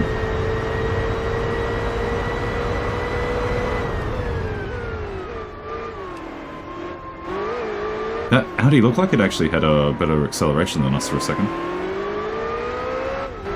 But I think we do just outperform him in every way possible.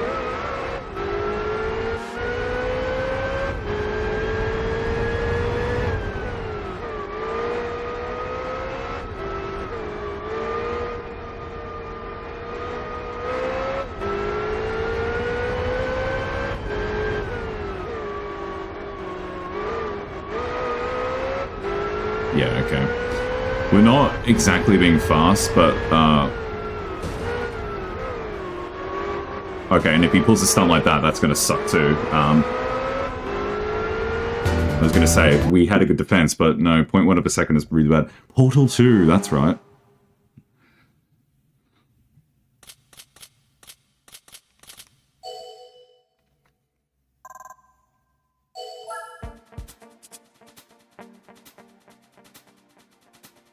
I was the other Audi.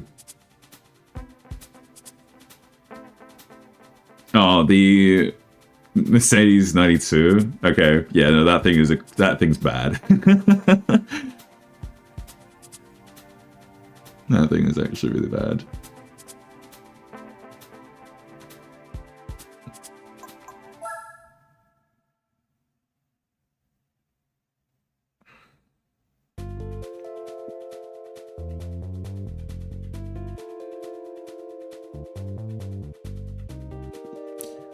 Midfield. Yeah, drink.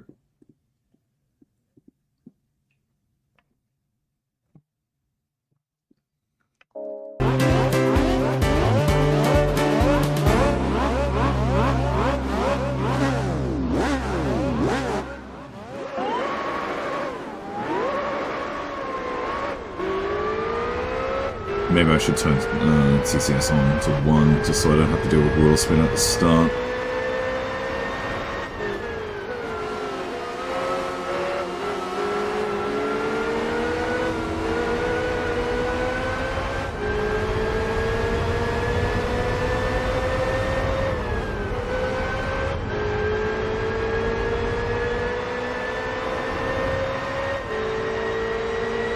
It's the other Audi.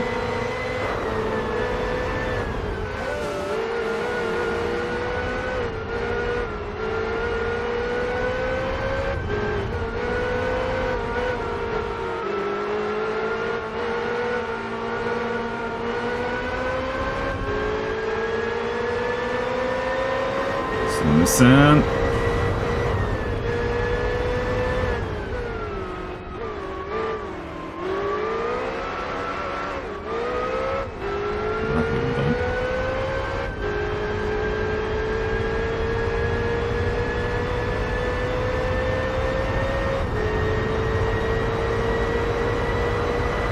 Shogun 2 was 2012, I believe. If memory serves me correctly. I remember buying that on release. The go-to game. Any excuse to glaze Shogun 2 on my server. On my server? On my stream.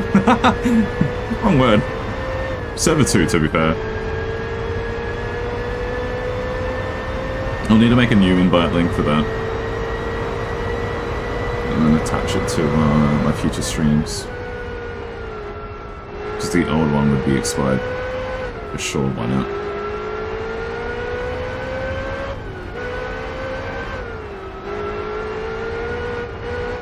Okay, we're braking like a maniac, but that's okay.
Almost went over.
That was a pretty good one.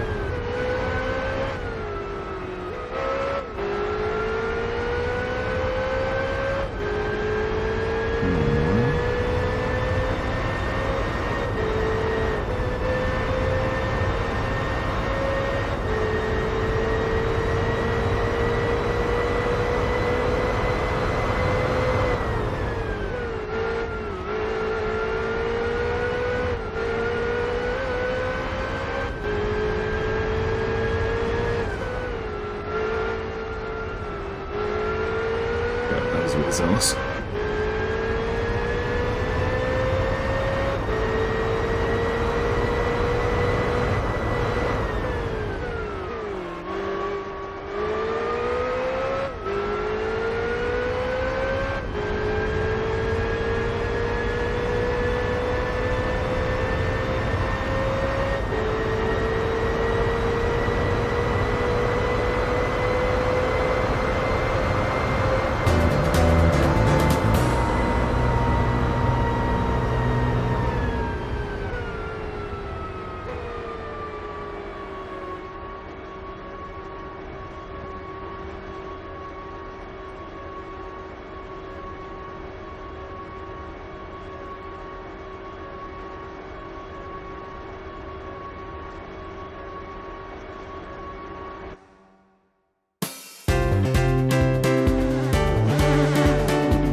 Get back in it.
SMH my head is one of my favorites to say.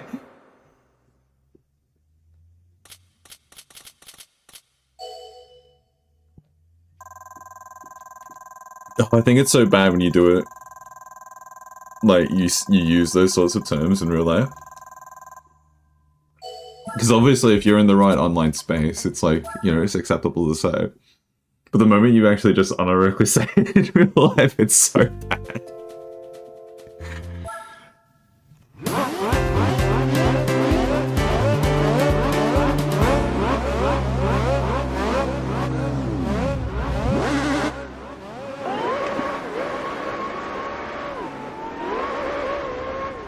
I never did change the traction control, did I?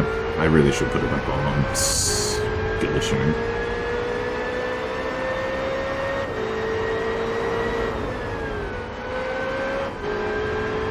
I mean, I'm using automatic too, so I'm like irredeemable. That was something. Pretend that didn't happen.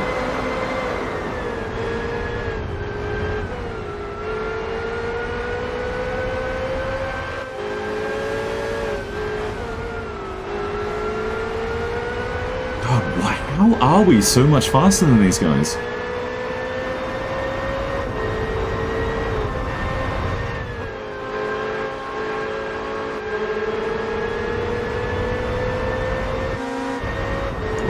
Loss.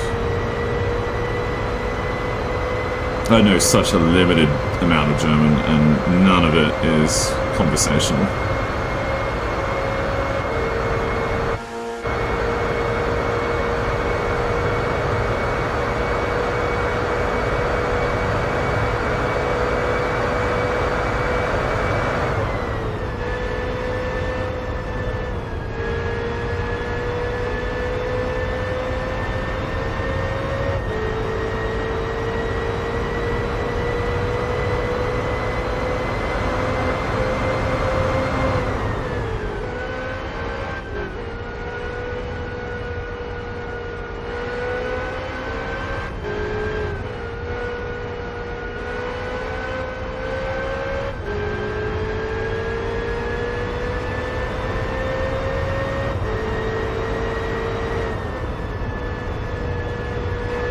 Is it even necessary to slow down though? Why on earth is High Speed Ring one of the courses that we're on?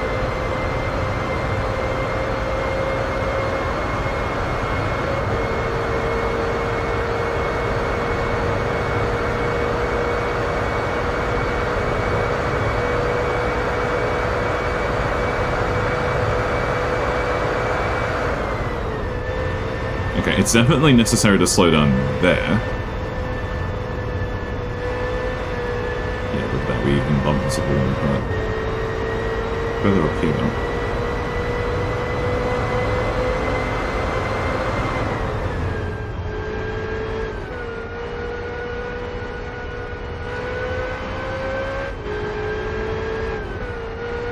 I mean, I like high-speed rain. It just doesn't make any sense. I feel like we could have gone, like, more world circuits. Actually, anyway, so we've already gone Paris. We're gonna go Nürburgring soon. Le Mans isn't covered.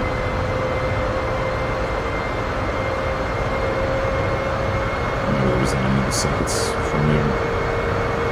This is how they're compensated.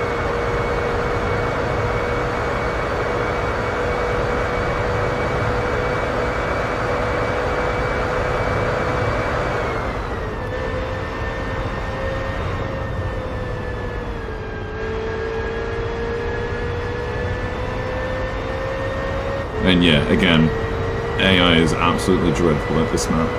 This track, this circuit. I definitely did not say map.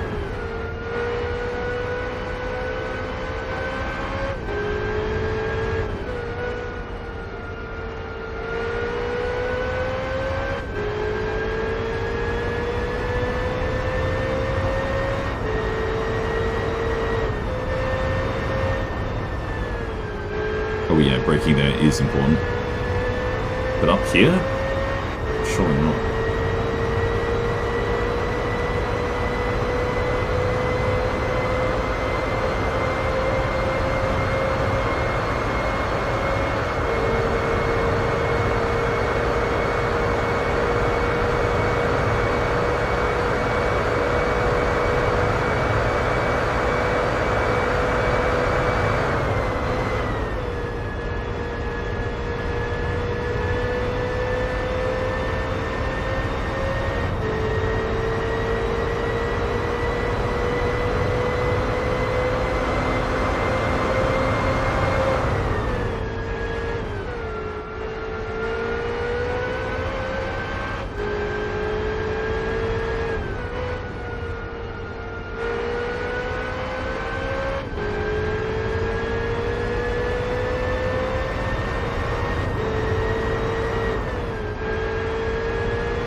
Autumn Ring 4 laps.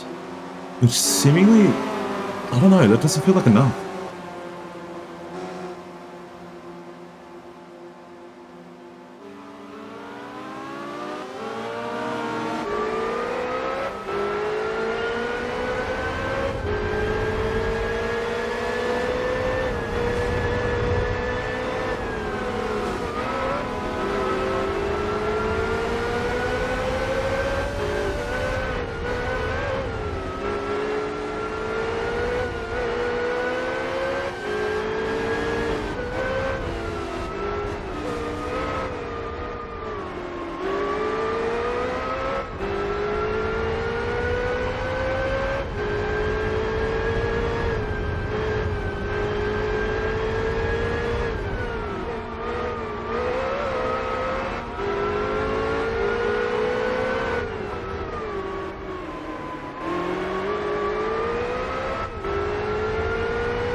W driving, yeah, I mean, what can I say?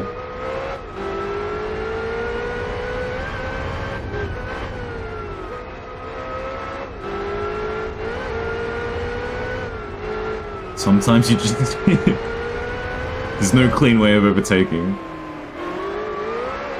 Especially when the when the AI drivers are pretty slow. So just a couple of lob taps, that's all I need.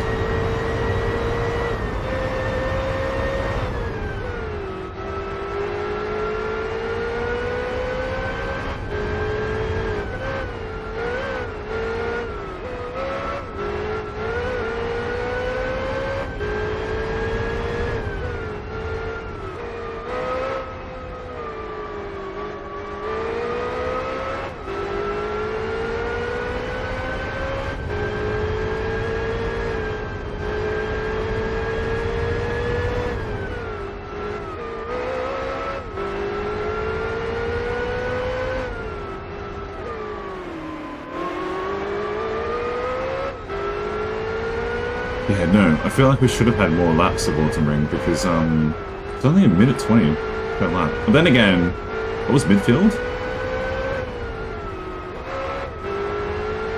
Because we were pulling a minute 10 in midfield, I suppose. But that was 6 laps.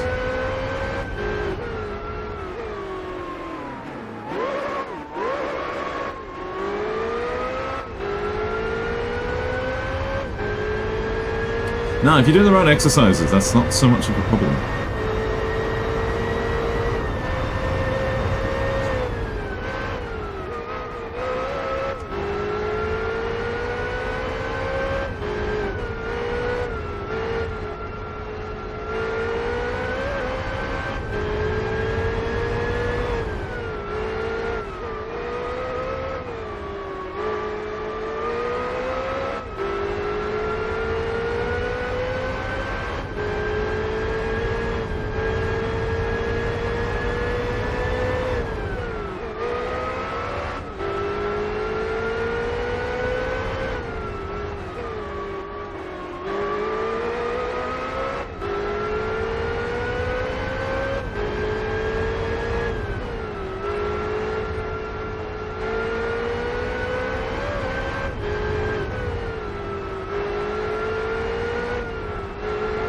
Actually, I've had a lot of fun in this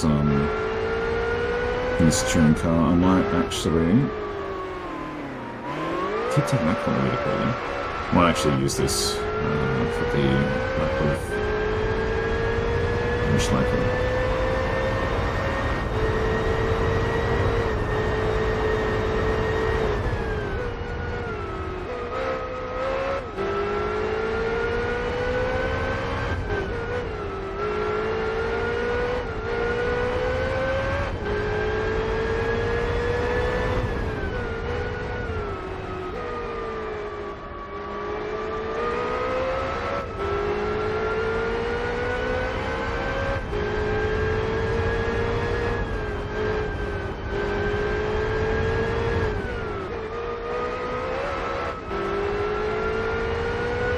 He's back, speaking of that.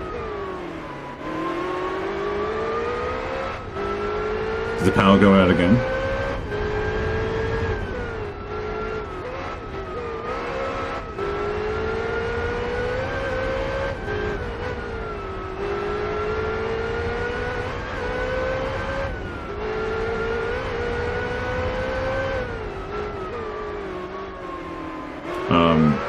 Here's a fun little activity for you. Pretend. I want you to imagine. Type out what you think I said. And Potato, you're not allowed to give him the answer.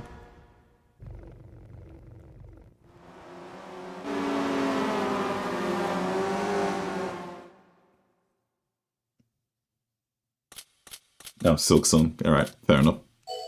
He had the lock in.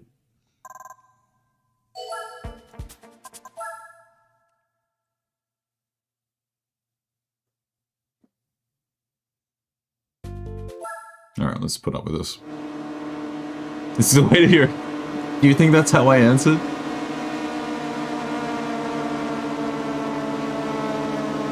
That's how you would answer. On my behalf.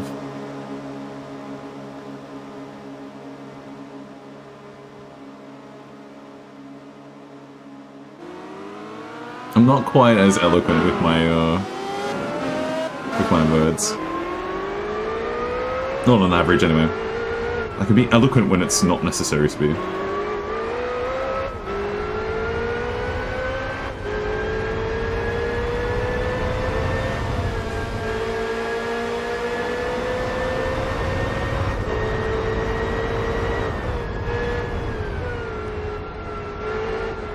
one lap of Nürburgring as a treat.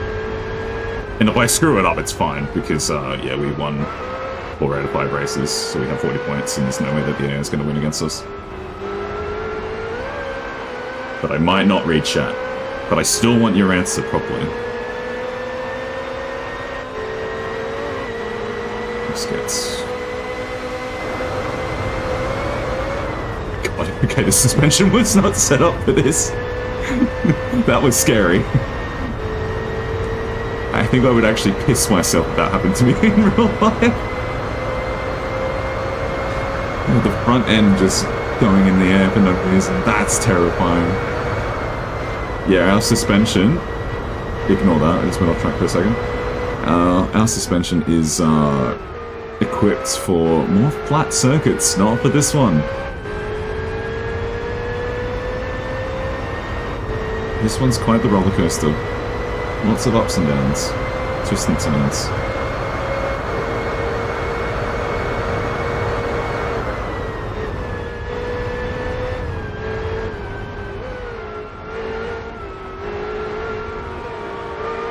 Part of the reason why I give this to the Spec Diver more often than not is because it, on average, it's what, like a 8-minute lap to do one. And I worry that I'm just going to absolutely clown myself and crash spectacularly.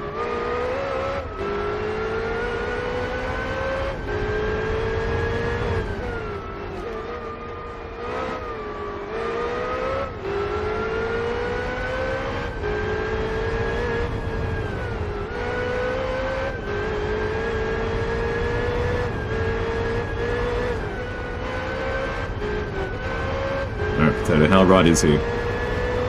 Give him the real answer.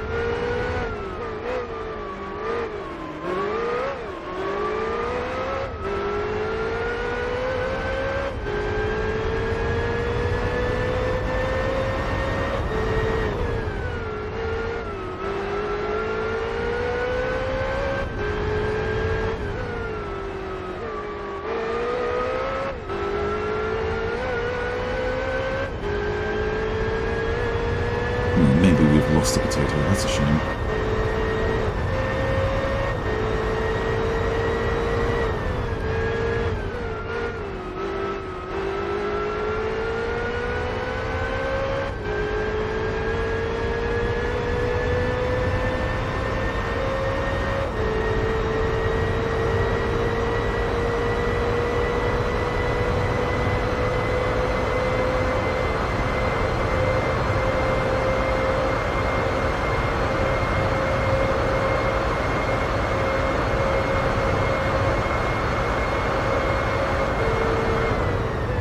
Look how shaky that gets. That's not ideal.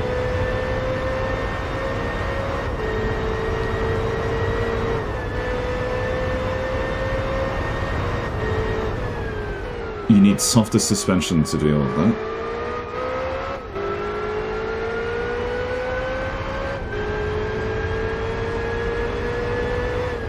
I think this corner's called the Fox Den, if I'm not mistaken. Or Foxhole, something like that. I don't know, I always think of it. Oh no, that's the carousel. It's something else. There's another part of this track that's like related to foxes. I'll have to look that up.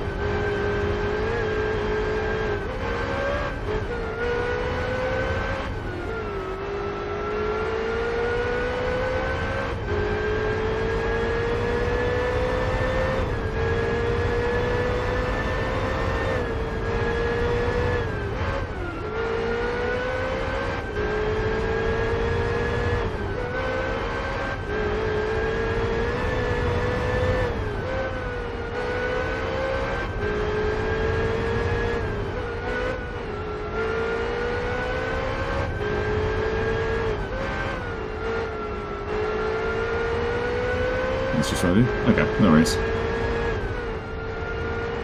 What's for lunch today?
That's that one done. Awesome.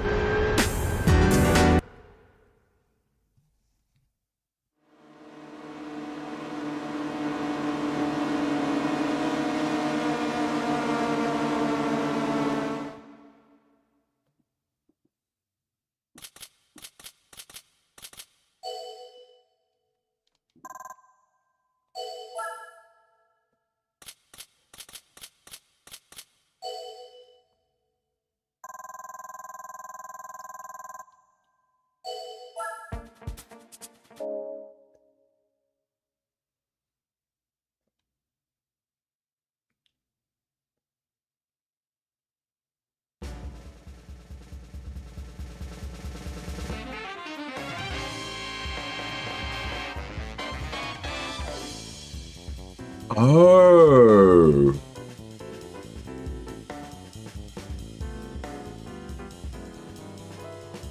That, alright. Okay.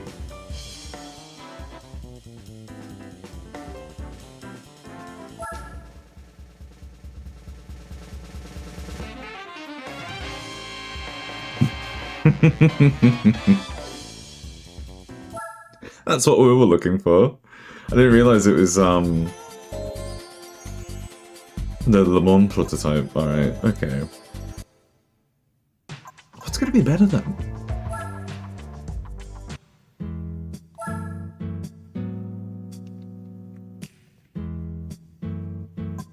Sort by power.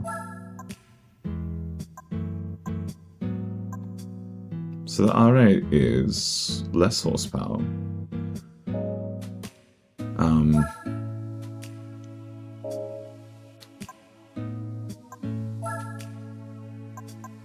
trying to figure out how do we find... Should be like a way of looking at stats. Yeah, here.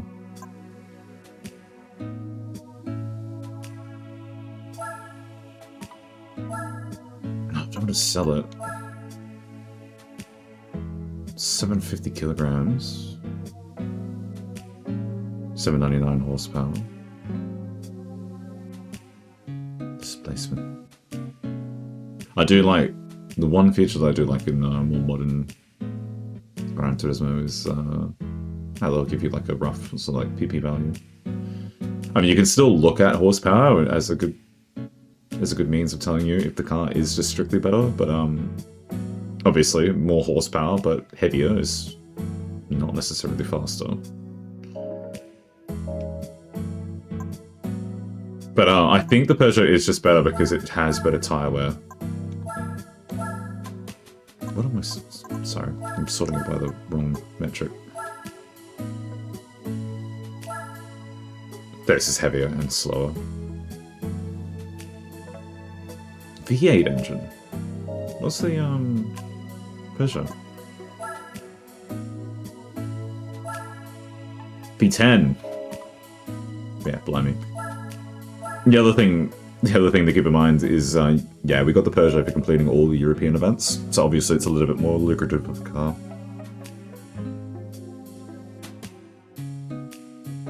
This is what we're after. This is what we're using. Or do we want to, I'm curious to know.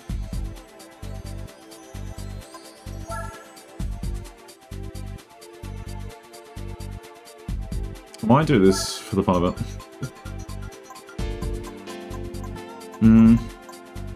No, 2 laps of the Nordschleifer. Schleifer. I actually do not know the correct pronunciation.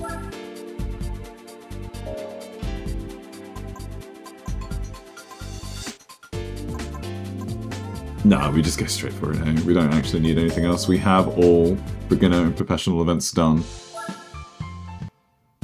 Going for all stars doesn't seem necessary. Let's just queue up straight for the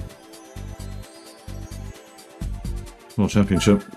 And then we can move on from there. Once this is done, we can actually do a custom playthrough.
At least speed 8. Nissan R89C, Toyota GT1, Nissan, and Mazda. That's a pretty good lineup. Okay, cool. I'm happy to keep this lineup. But at the same time, I need to check what tires do we currently have. If we have super hards, it's going to be bad. We have mediums. One sec, we'll quickly check.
Do we have more than that? Oh, you can't purchase them here too.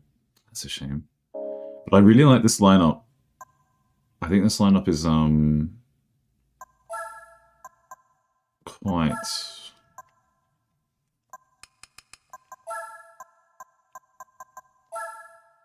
quite exciting.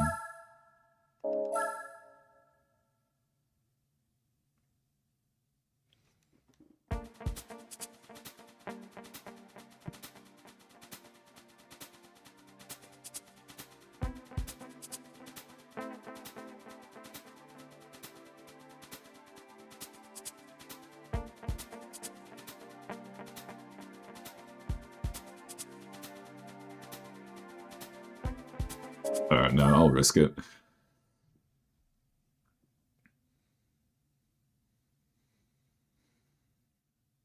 Going from the experience that we just had with the oh god, we should maintain it.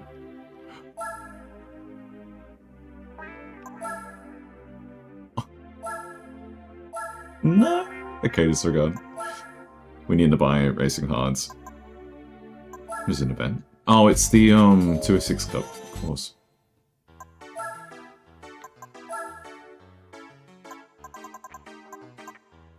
Oh, that's softs. Sorry, we want hards.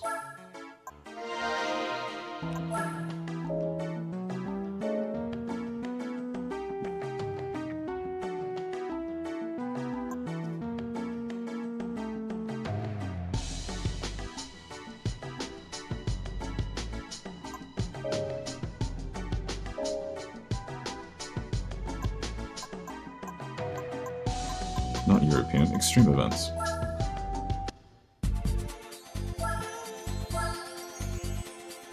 Let's see if we get an equivalent lineup.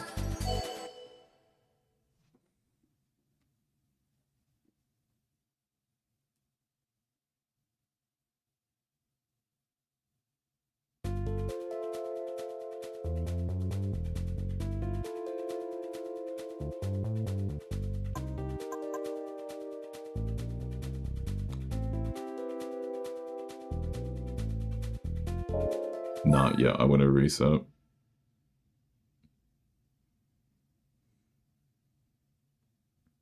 The lineup we had was entirely Le Mans prototypes, but that lineup had a few cars that were not as competitive.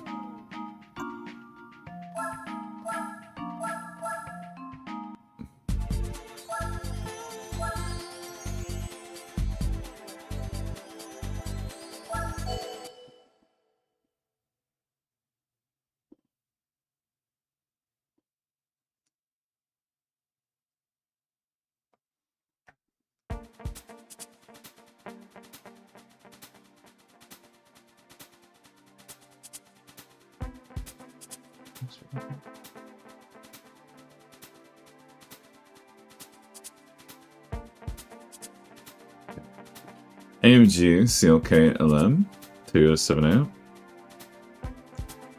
Camaro. No. Let's keep reloading. Welcome back. We're in the World Championship now, and we're just trying to find a lineup of 5 competitors that are actually decent.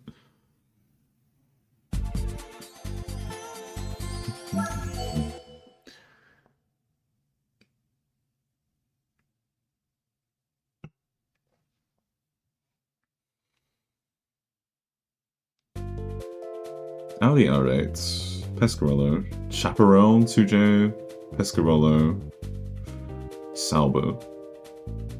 It's close. But I feel like we can replace the 2J with something better.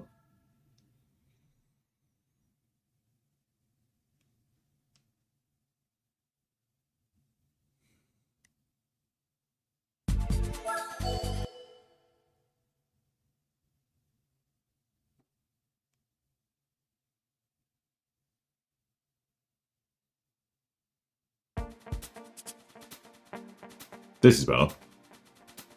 There's another 905 too. That's actually really good. I like that.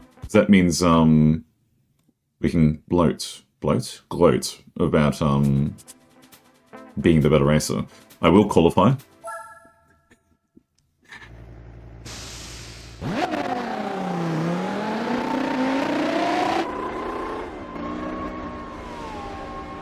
What is that sound?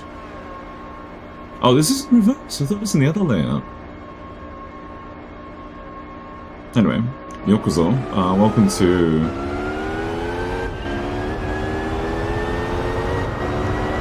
Welcome to the penultimate Gran Turismo experience.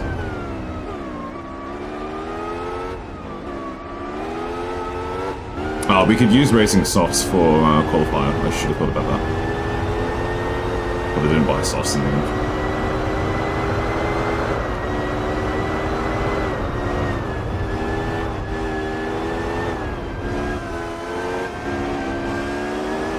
Yeah, I'm bouncing off the walls because, yeah, I have not been in anything this fast, okay?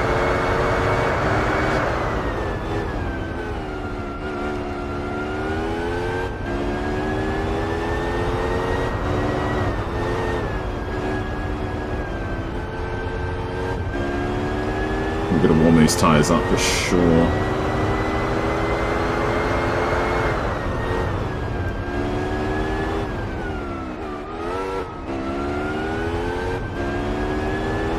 The jump from touring cars to Le Mans prototypes is ridiculous.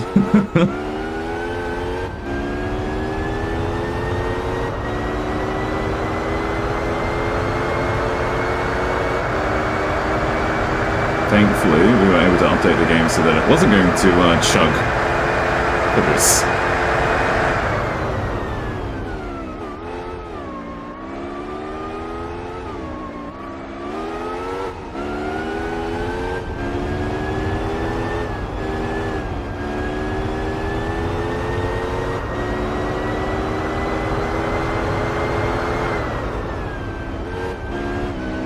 Yeah, hit that wall, that's not great. But we'll put up with it.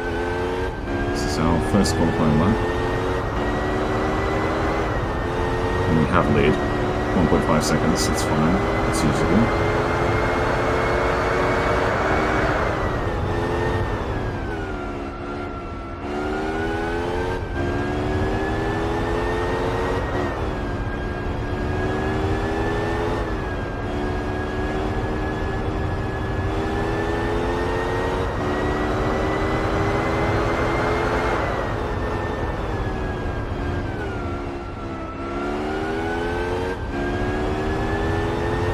We could use their slipstream, that's going to... Oh yeah, 3 second lead. Okay, we are safe.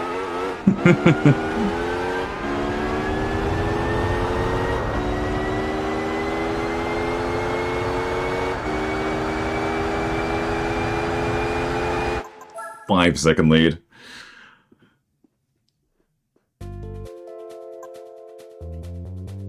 Okay.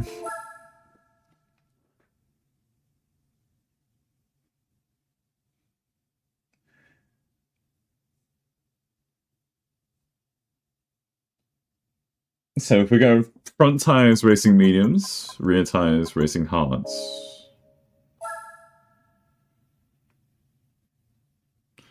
Because again, we're mid-engine rear wheel drive. Rear wheel drive. That is a mouthful if you're not ready for it. So having those rear tires on hards just lets them, you know, have the comfort of how they degrade. Excellent. Alright, I'll do another save state here, having the save state ready more with after the qualification is good. It is 10 laps of Tokyo Route 246. 10 laps, which is a total of 51.2 kilometers. Each lap itself is 5.12 kilometers. I believe this circuit, if memory serves me correctly, and I'm going to look it up while I'm here. I believe Route 205 is within Ueno.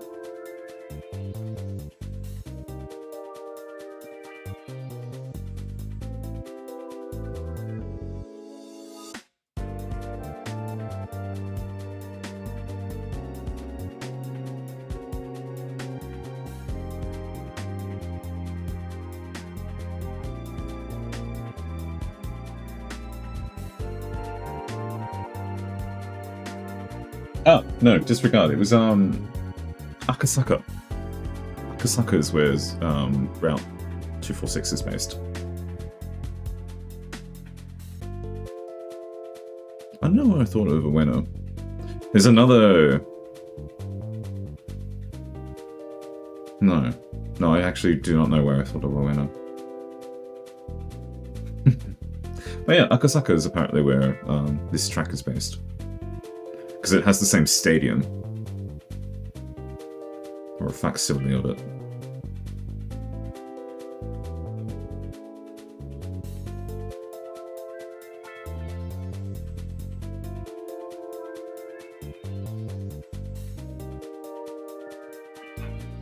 Alright. One more sip.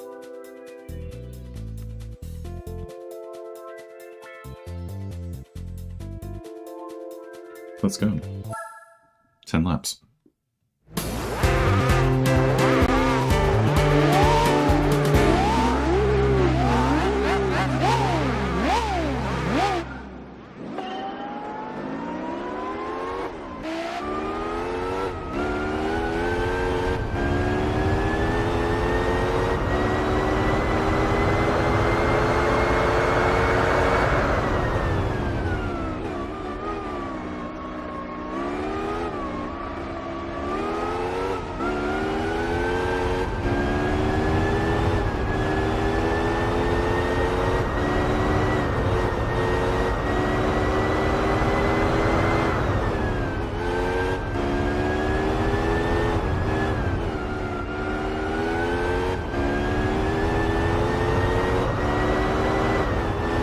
Going to be here for a while.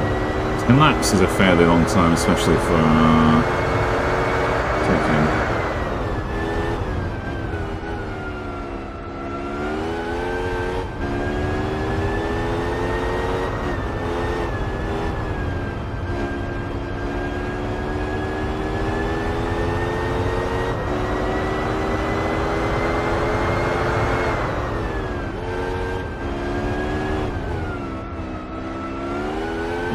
Such a lead.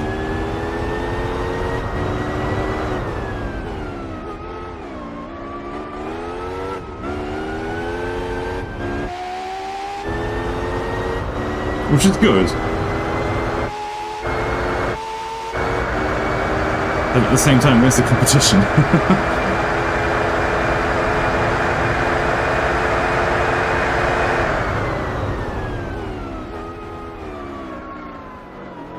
Okay, if I'm not careful, yeah, we really do shake about there.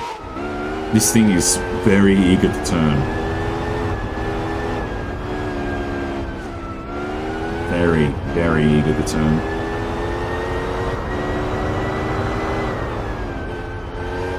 So that lead that I was just complaining about might end up being what saves us from ourselves.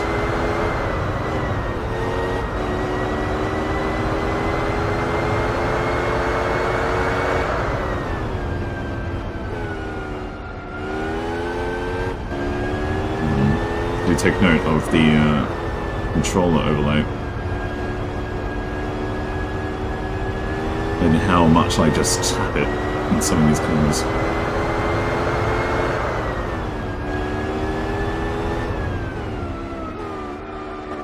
Okay, hitting that wall's not great, but I'll live with that.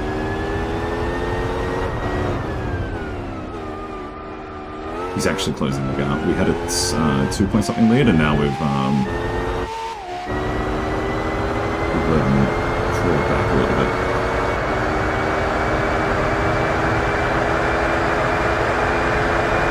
This means about 1.5 seconds.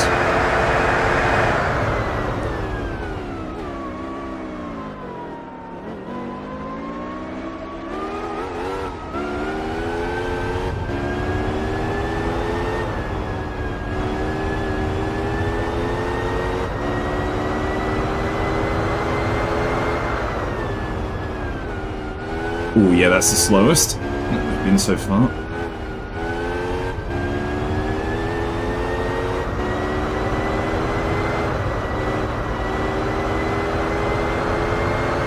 He's catching on. Okay, good. That's what we want. Makes it exciting.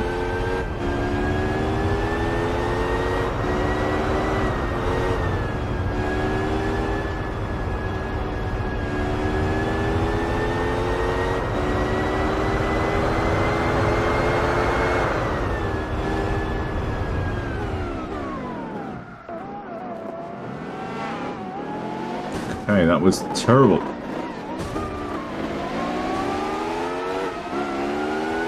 That was terrible. That was really bad.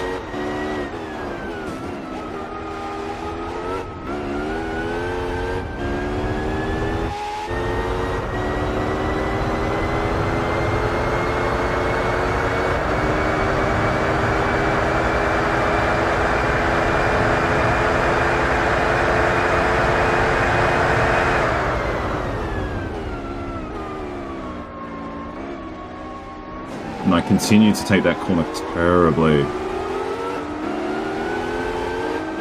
okay. Yeah, no, I definitely spoke too soon. I'm eating my words. Is it redeemable? It feels like it.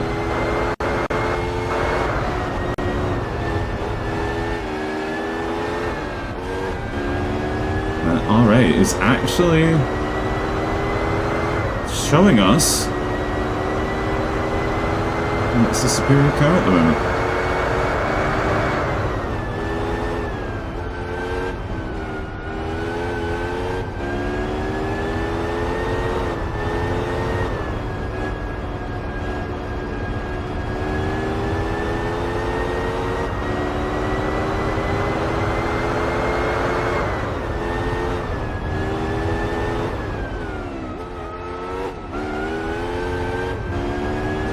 We have 6 laps, roughly 7 seconds. Ooh, yeah, I feel further ahead now.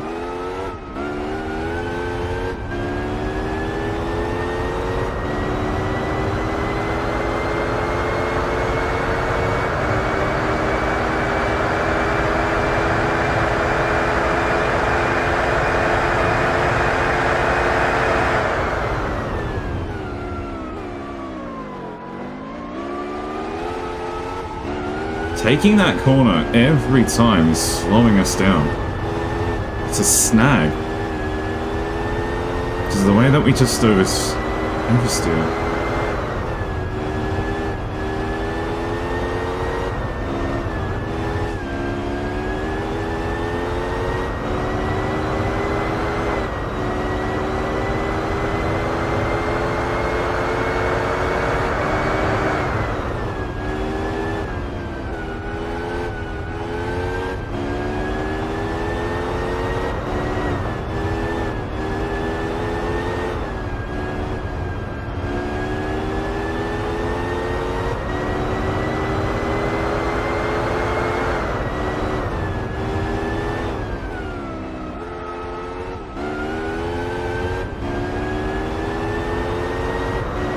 Seconds.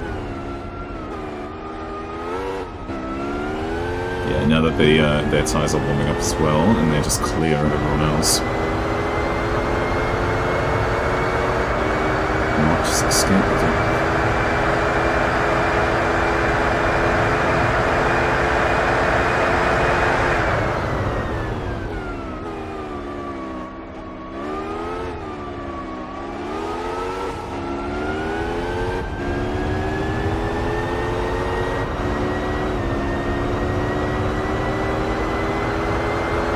Fairly slow.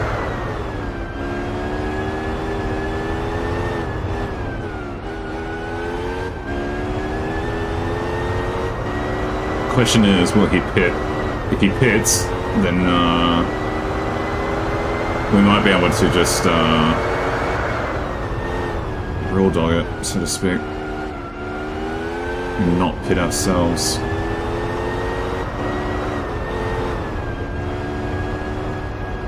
If he's on a softer tyre compound, if he's on double mediums rather than medium heavy like we are, he might be enticed to actually pit. But also, we need to drive strictly faster. Okay, no, I'm not. I'm not accepting that. Getting sabotaged by the other 206, that's crazy.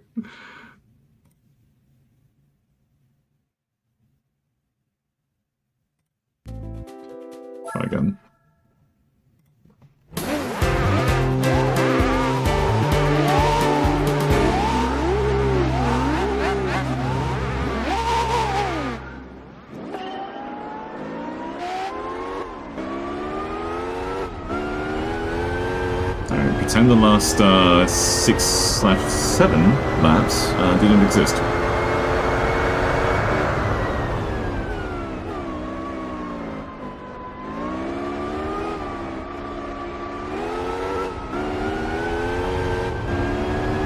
You heard me.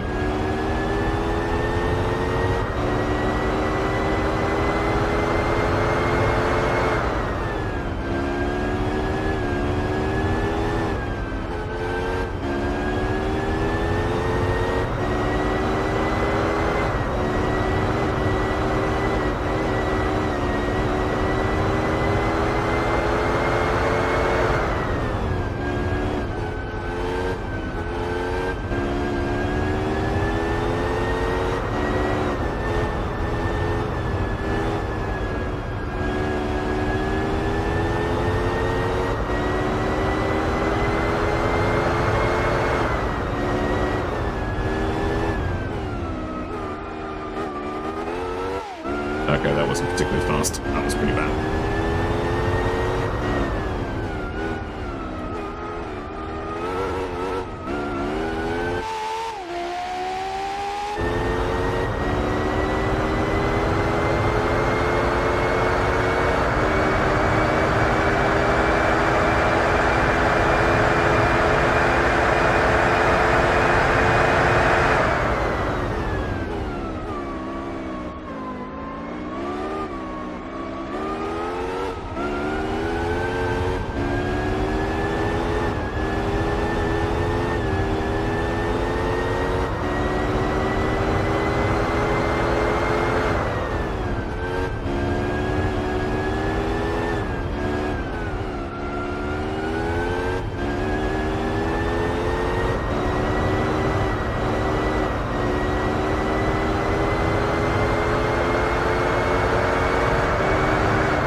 Okay, we can build our own lead. We've just got to keep not screwing up on this one corner.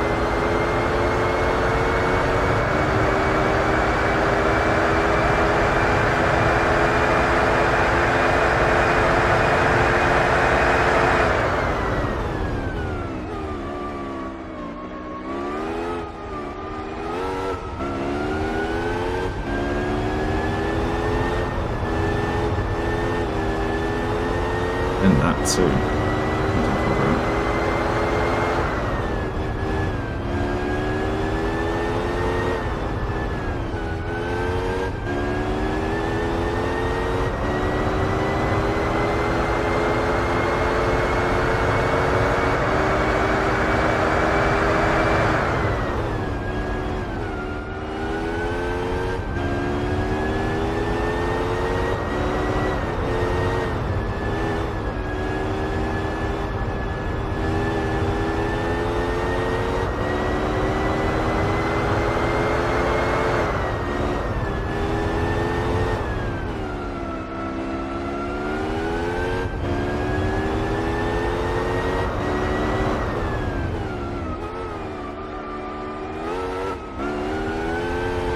Six seconds.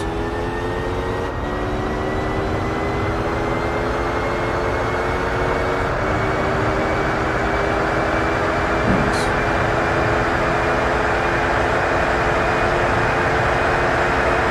5 seconds. Okay, not so good.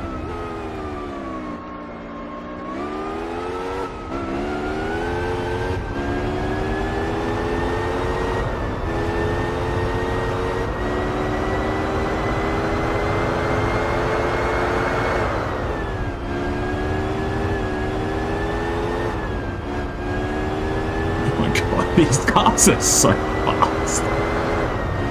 I haven't driven anything like this in forever.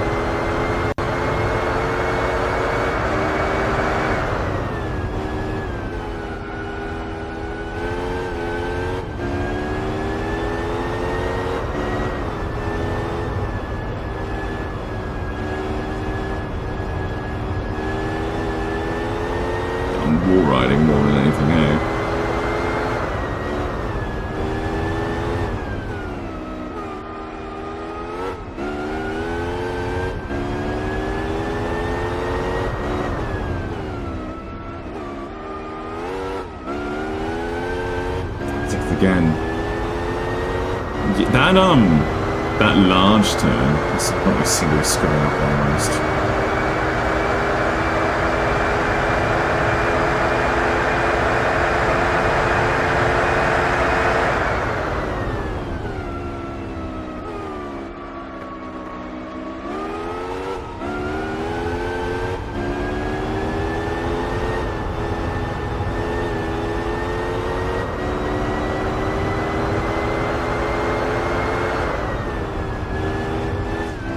Yep, let me just bounce off every wall, hey.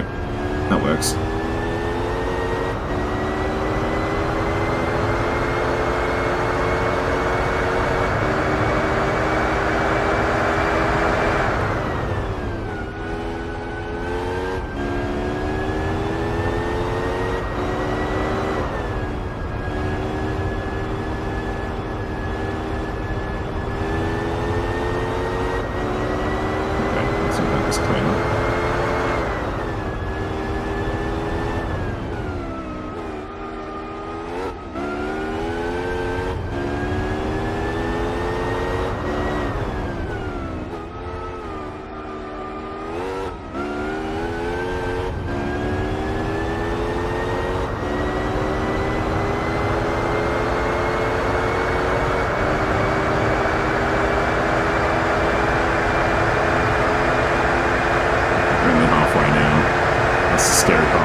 Insane.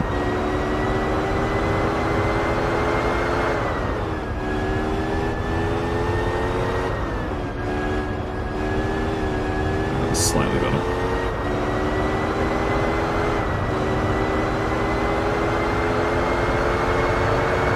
Yeah, the 9A, R8 and the 906 looked really good cars, apparently. So the R8 is right behind us, he's second place, but I believe the other 905, sorry. The other 905 is in third at the moment.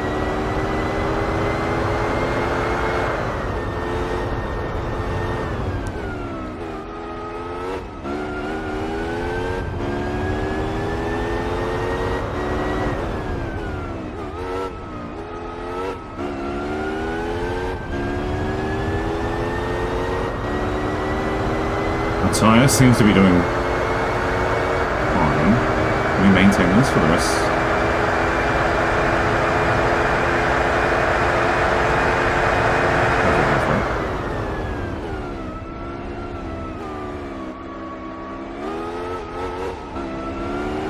Just catching up. Easy.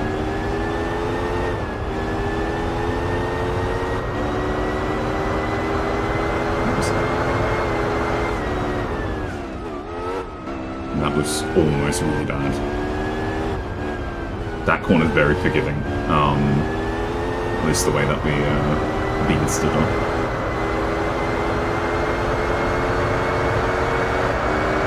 It's 4 seconds then, we just lost 2 seconds.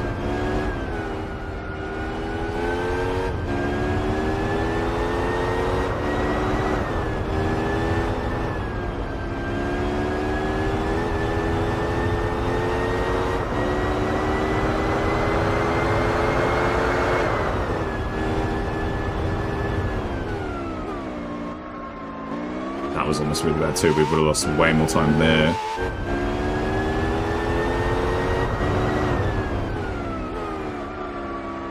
Two seconds, that's not good. We're so close. One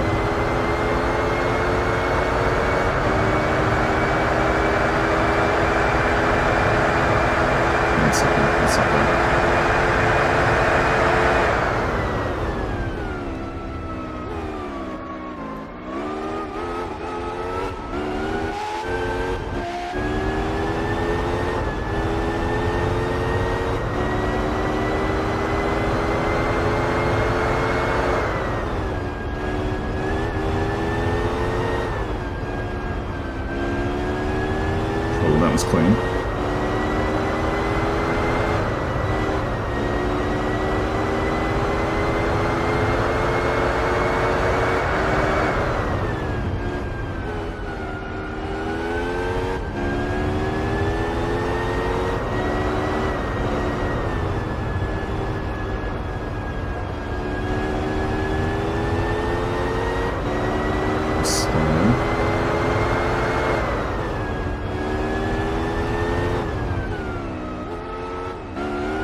As long as we get that corner good entry, it's not so bad.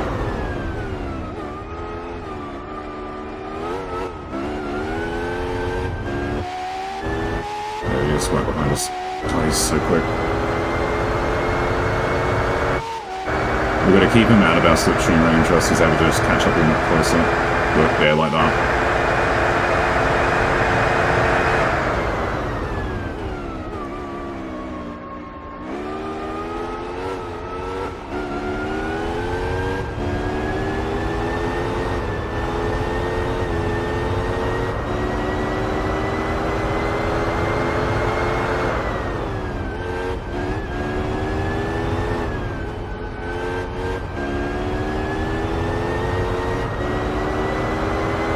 GT4, you will attract GT4 audience. Good. That's the whole idea. Welcome.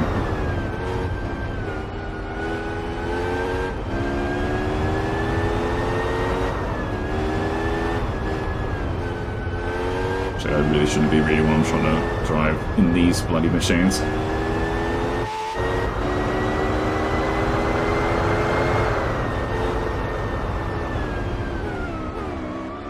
Yeah, okay, that was the kind of exit that we were hoping to avoid.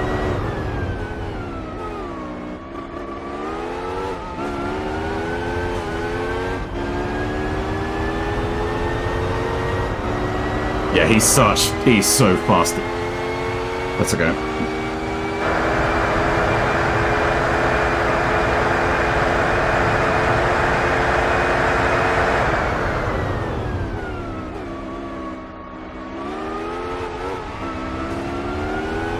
We got it.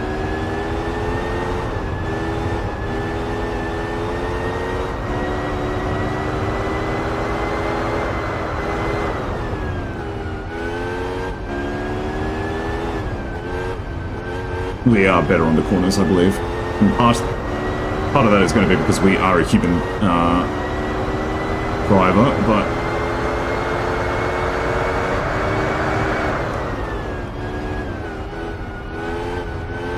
seemingly his top speed is, or his acceleration is just better. And that was really wide. I have to commit to it.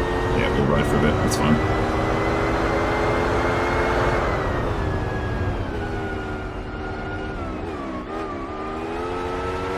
No! Not happening, not happening.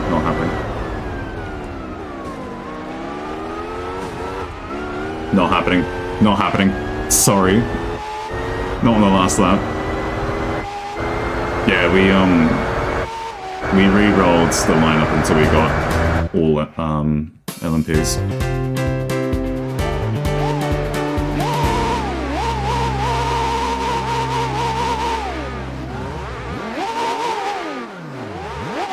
There we go. Thank you.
So no one actually went through pit stop.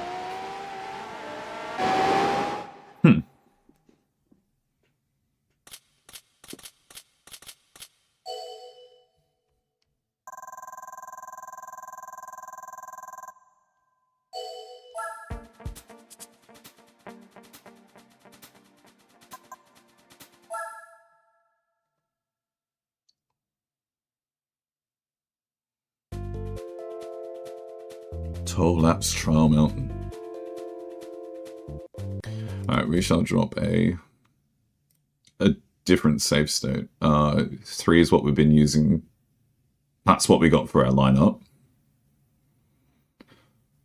We'll use save state 4 to make sure we maintain this. We'll do a qualifying lap.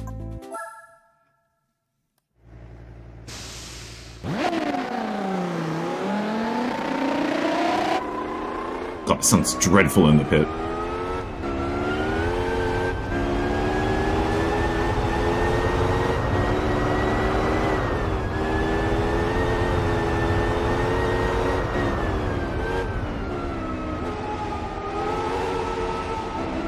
These practice laps definitely help us give an idea. Oh, yeah. Yep, I'm glad we did that. First lap doesn't count, it's fine.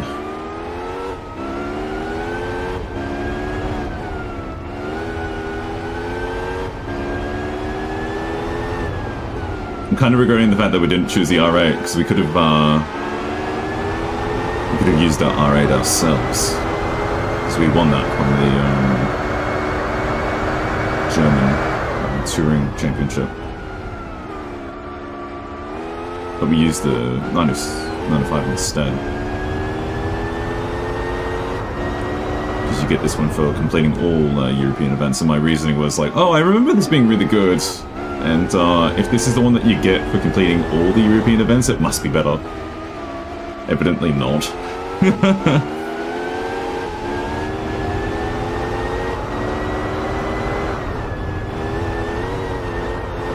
Alright, real lap starts now.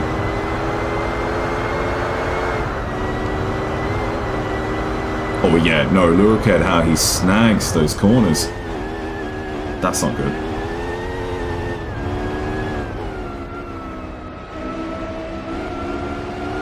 Okay. Somehow we get a lead.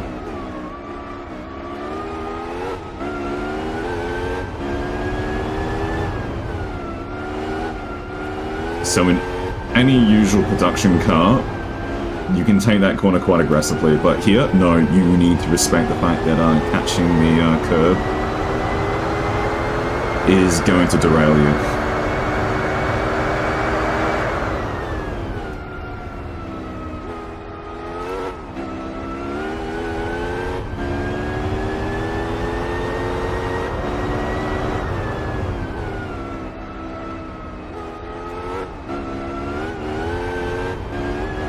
4.6 seconds.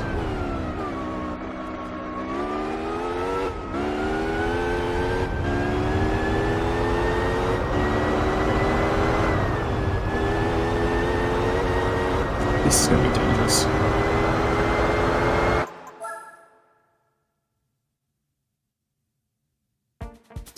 This is going to be dangerous.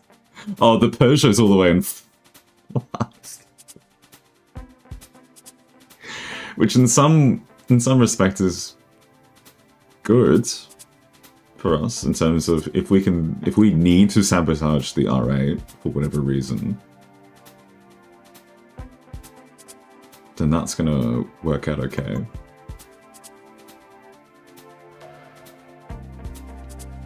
Lord.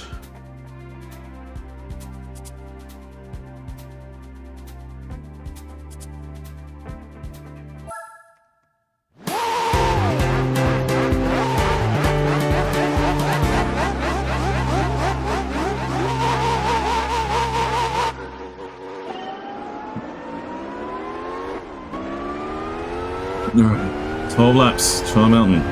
It's a good track, let's go.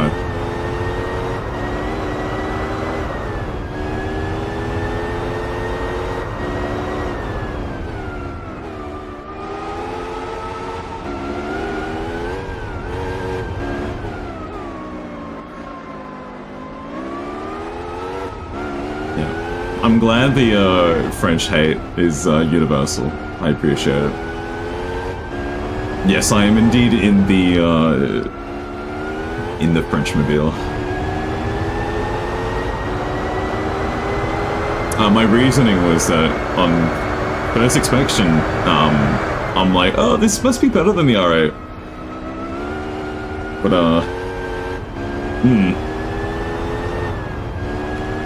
Yeah, if I had to choose again, I would pick the R8. It is better than the R8?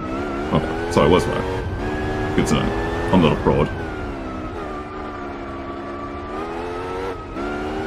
I'm not a Gran Turismo. Brackets read tourist. Try not to get out of them there.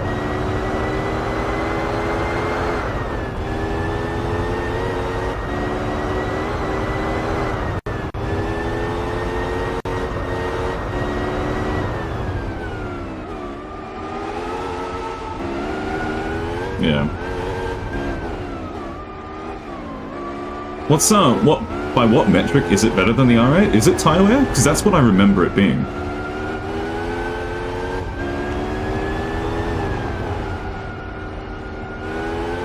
Or is it downforce? Because it doesn't seem like it has a better acceleration. Despite having the V10 versus a V8. It's lighter. But it seemed like that R8 in that last in Tokyo, that R8 was actually quite good in that start-finish straight.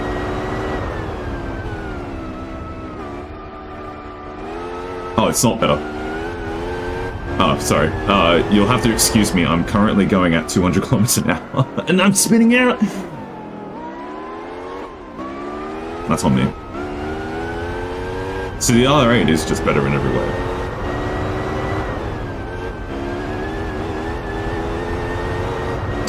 That's a shame. Well, if I somehow absolutely throw so poorly that I need to restart the World Championship, which, hey, driving like that is going to certainly make me, then I do have access to the R8. And it makes me wonder why the Spec II mod gives you the 905 for completing all European events, and the R8 for just doing the Deutsch Touring Championship.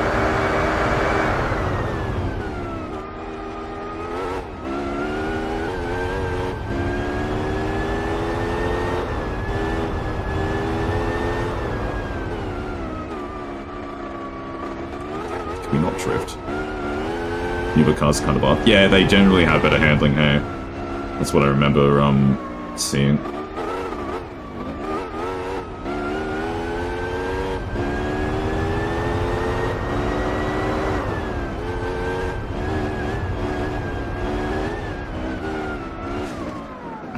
God.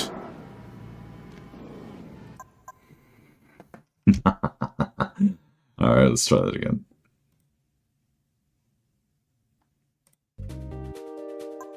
Force myself to repractice.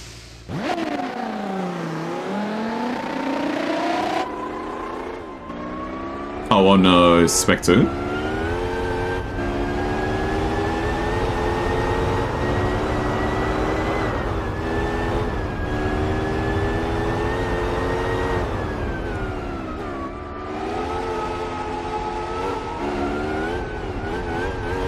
Did we get airborne just now?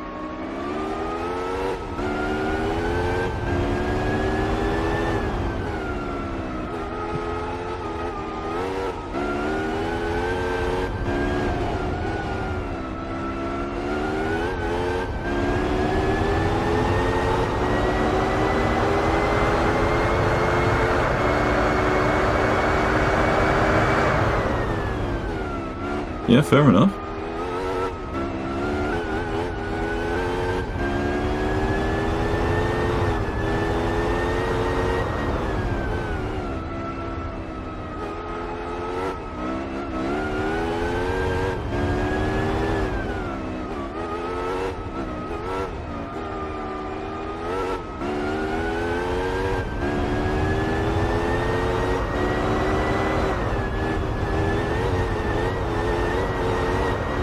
Ignore that pattern.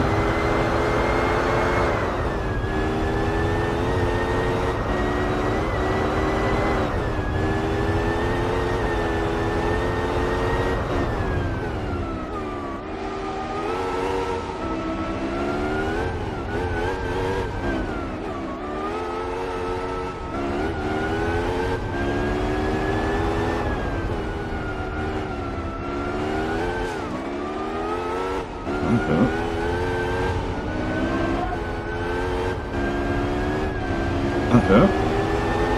And we still have a 2.4 second lead. Oh, yeah, okay. It's so game. Doesn't feel like it.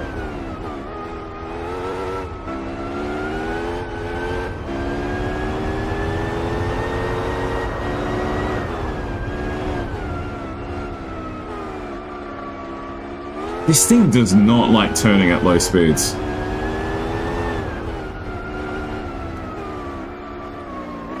Exhibit.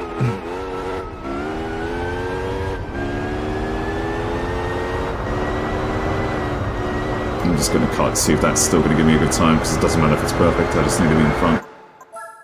5-second lead. Wow, okay. Yeah, again. Amusingly, not a single Japanese LMP. This is all European.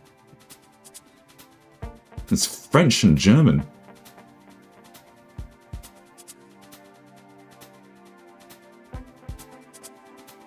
Fancy that.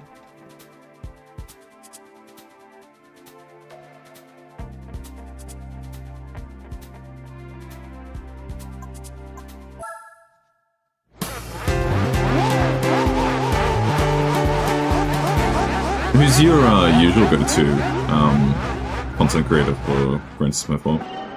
Out of curiosity, because there are a fair few.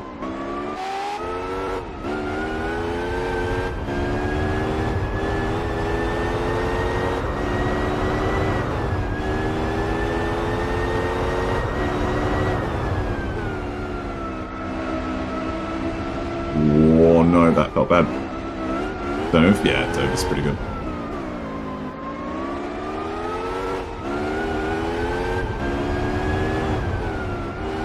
I haven't been watching it, but I do appreciate how he's sort of expanded upon his the content that he makes. So he's not sort of just exclusively doing challenge runs. He's, you know, he goes through like and explores different sort of tidbits of driving games, like different facets of them in terms of customization and you know, like niche cars and such. It's interesting.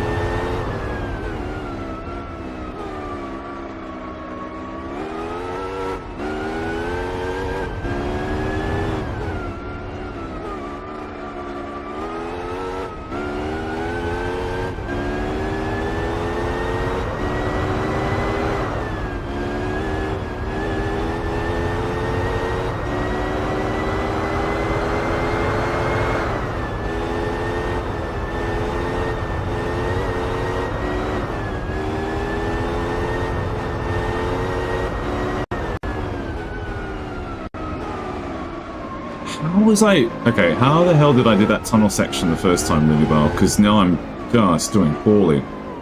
Oh my god. Hello? R8 got overtaken. What did the R8 do wrong?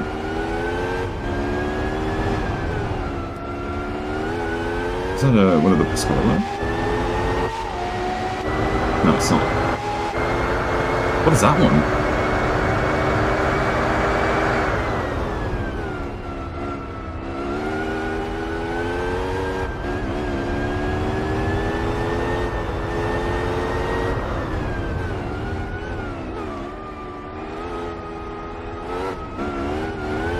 Okay. I have a feeling I always doubt myself, even when I feel like I am, like, you know, confident enough to say something out loud, but I'll still be like, no, I can't be right.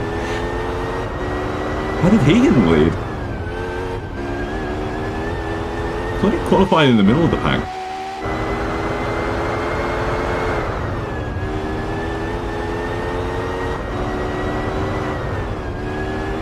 Well, I'm happy for him to be there and not the R8, because it just means that the R8's points are going to be a bit more muddled. And I keep messing up this one corner.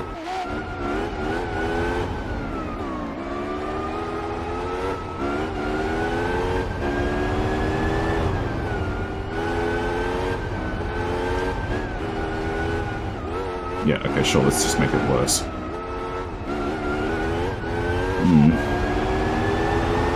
Yeah, no, I'm not used to driving Group 3, LMP, whatever you want to call them. This is such a big, it's such a steep increase in performance.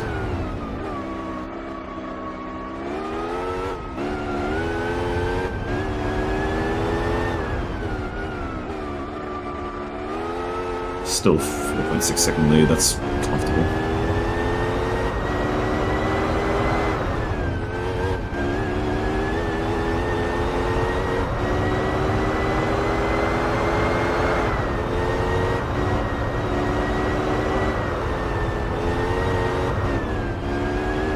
That was, yeah, that was too wide.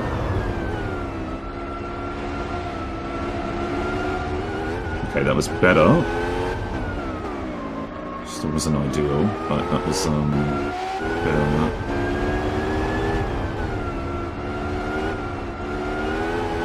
Yeah, seeing that Pescarolo in front of the R8 is definitely a confidence boost. We're only going to quarter the way through, which is not a confidence boost.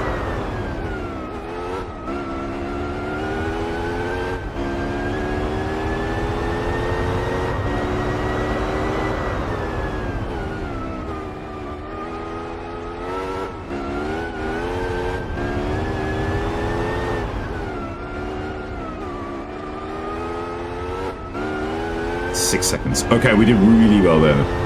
Somehow. Or he just did really bad. One or the other. I'm more inclined to believe that the AI did really bad.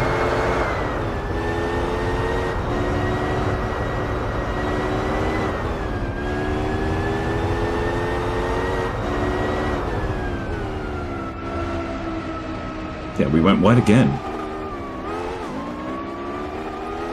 Even though I felt I was being quite generous on the brakes there.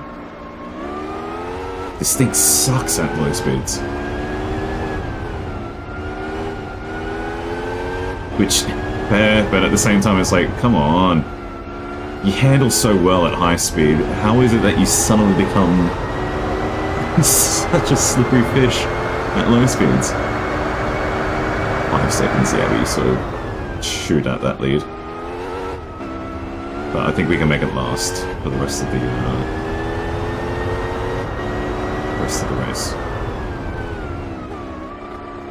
And if we continue to take that corner as well as we seemingly be, that's good. It's such a precise angle though. If you're not careful, then you overshoot that curve. And bad things will happen.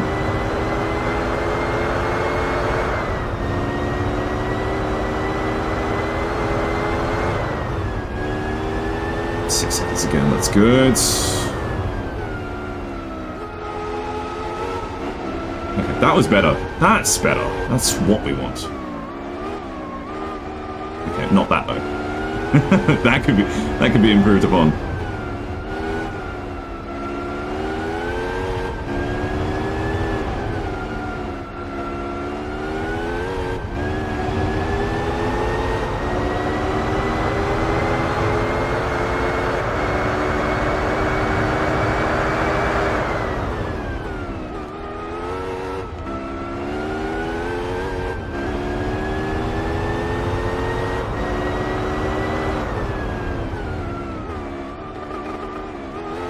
That was almost bad. But we're halfway now.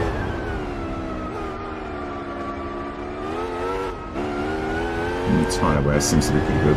8 seconds. Okay, we're actually making a lead. Cool.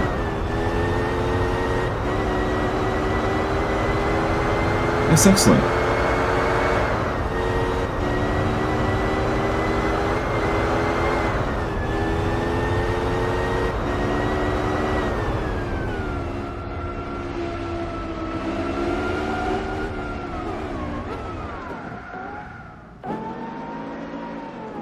Ignore that.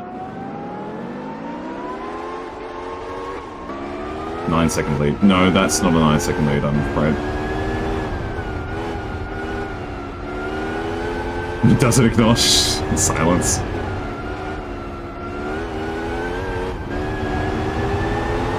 No, recovery was okay. Seconds seem to be half it, that's fine. We just gotta make sure we don't do it again.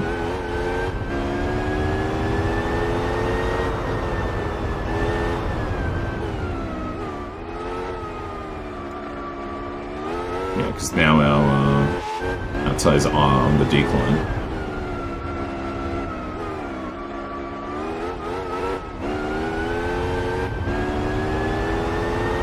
Oh, the R8's back in lead. Fair enough.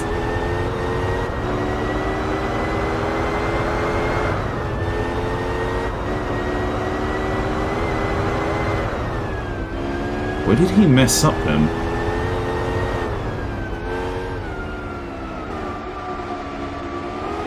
That's better, that's better, that's better. That's worse. That's way worse.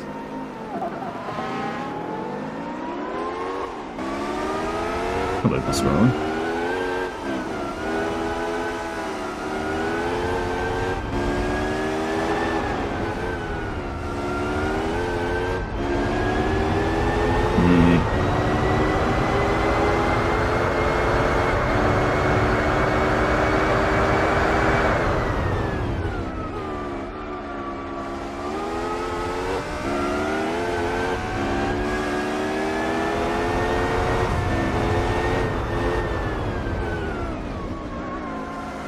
Now that I'm up, yeah, now that I'm actually having to deal with other people on the same section of track,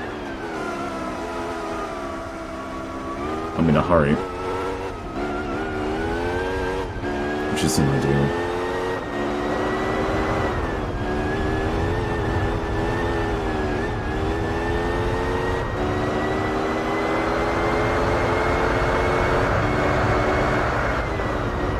Yeah, look at that. That's really poor.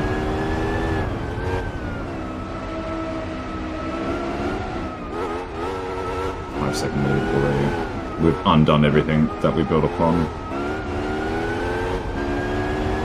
Not happy.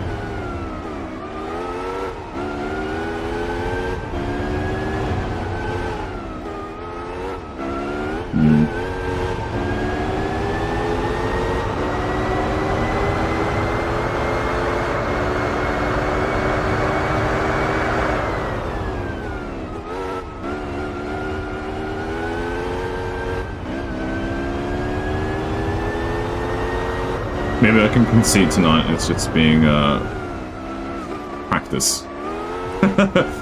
Call it now, because there's 10 races. It's a big jump from 5 to 10 as well. Not only are the lap counts doubled, but so is the amount of races that you have to do.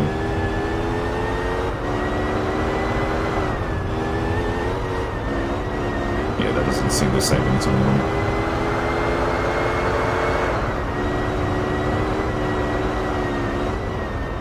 And I've just died.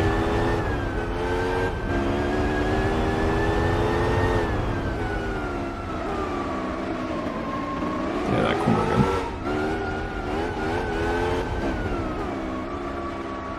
No, that's not a save. Yeah, this is the GT World Series, the World Championship.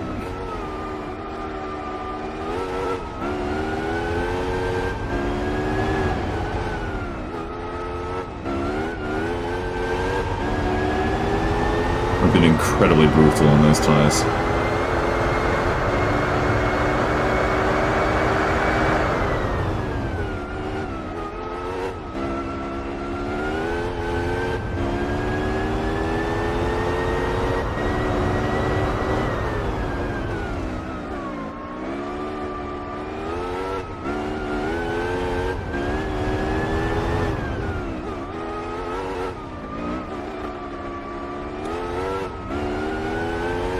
Oh! Is that what we're doing? Well, my driving is not going to get any worse, so...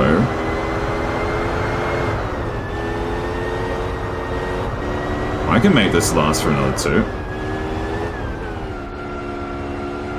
Maybe. Saying that immediately is like oversteering.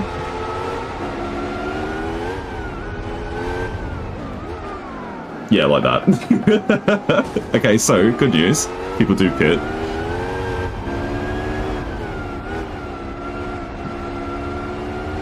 Part of me thinks that wasn't deliberate. Why did he do that?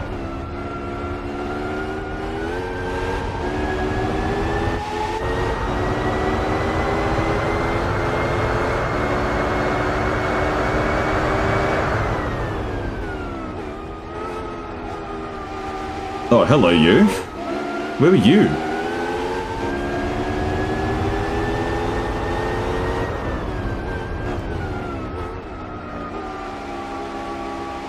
Drifting.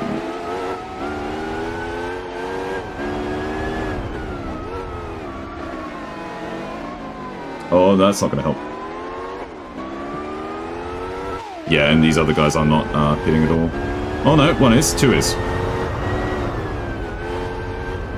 Well, I feel like we can limp across the finish line in second place. Although then again, the R8 is catching up.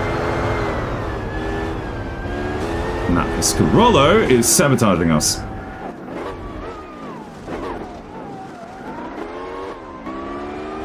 Fun.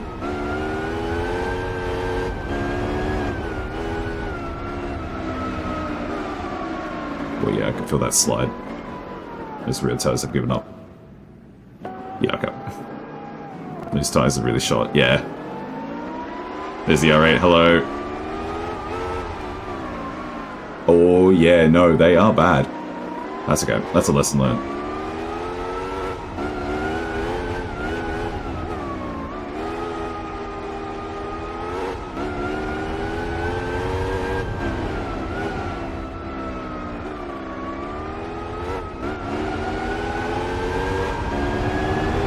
Seconds.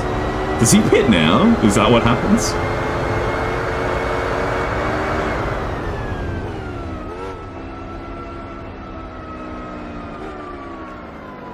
No. No. Yeah, we absolutely just lose from here. Cheers. That's what we call teamwork.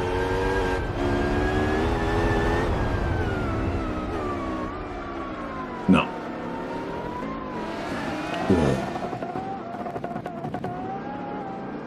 Alright, I shall take my Dunsat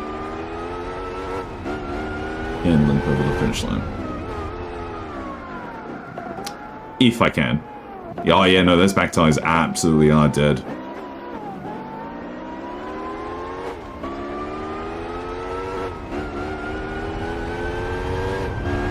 Lesson learned.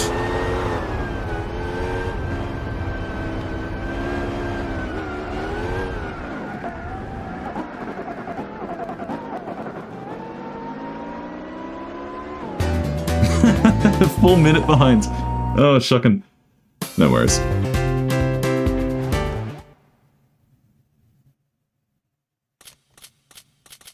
$800.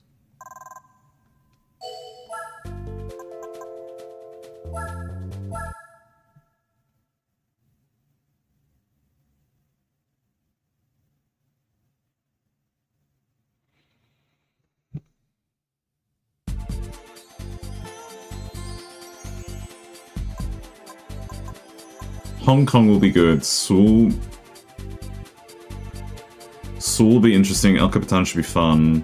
New York will be... yeah. When you're in the late game, it's like, oh yeah, here's 800 credits. Suzuka will be fun. Deep Forest will be fun. That will be torture. Oh, there is actually no Le Mans.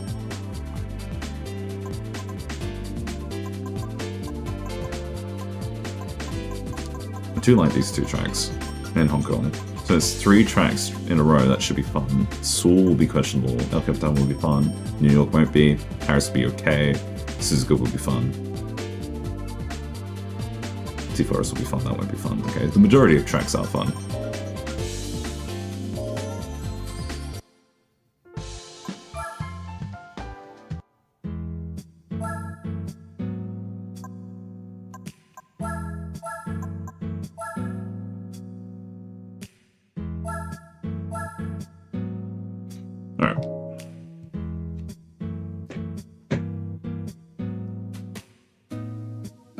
No worries. I'll come back to this when I'm sober. That will work. I think that will be helpful. Maybe we'll sell the 905 as a sacrifice.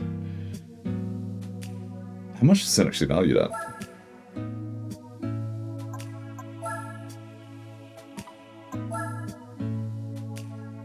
Oh, you do not get that much at all. No worries. Sacrifice the French, burn it all.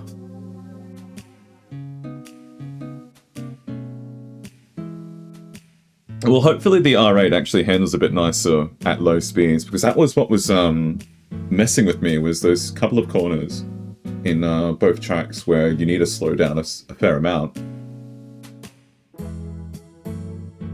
And then we just like would oversteer crazy at low speed, which just was a bit odd. I've never had a I've never driven a car in this game where that's been the case. Nothing is lost. Nothing is lost. Everything is lost. Nah, cool. Well, I started the World Championship tonight because I'm like, okay, we'll give it a shot.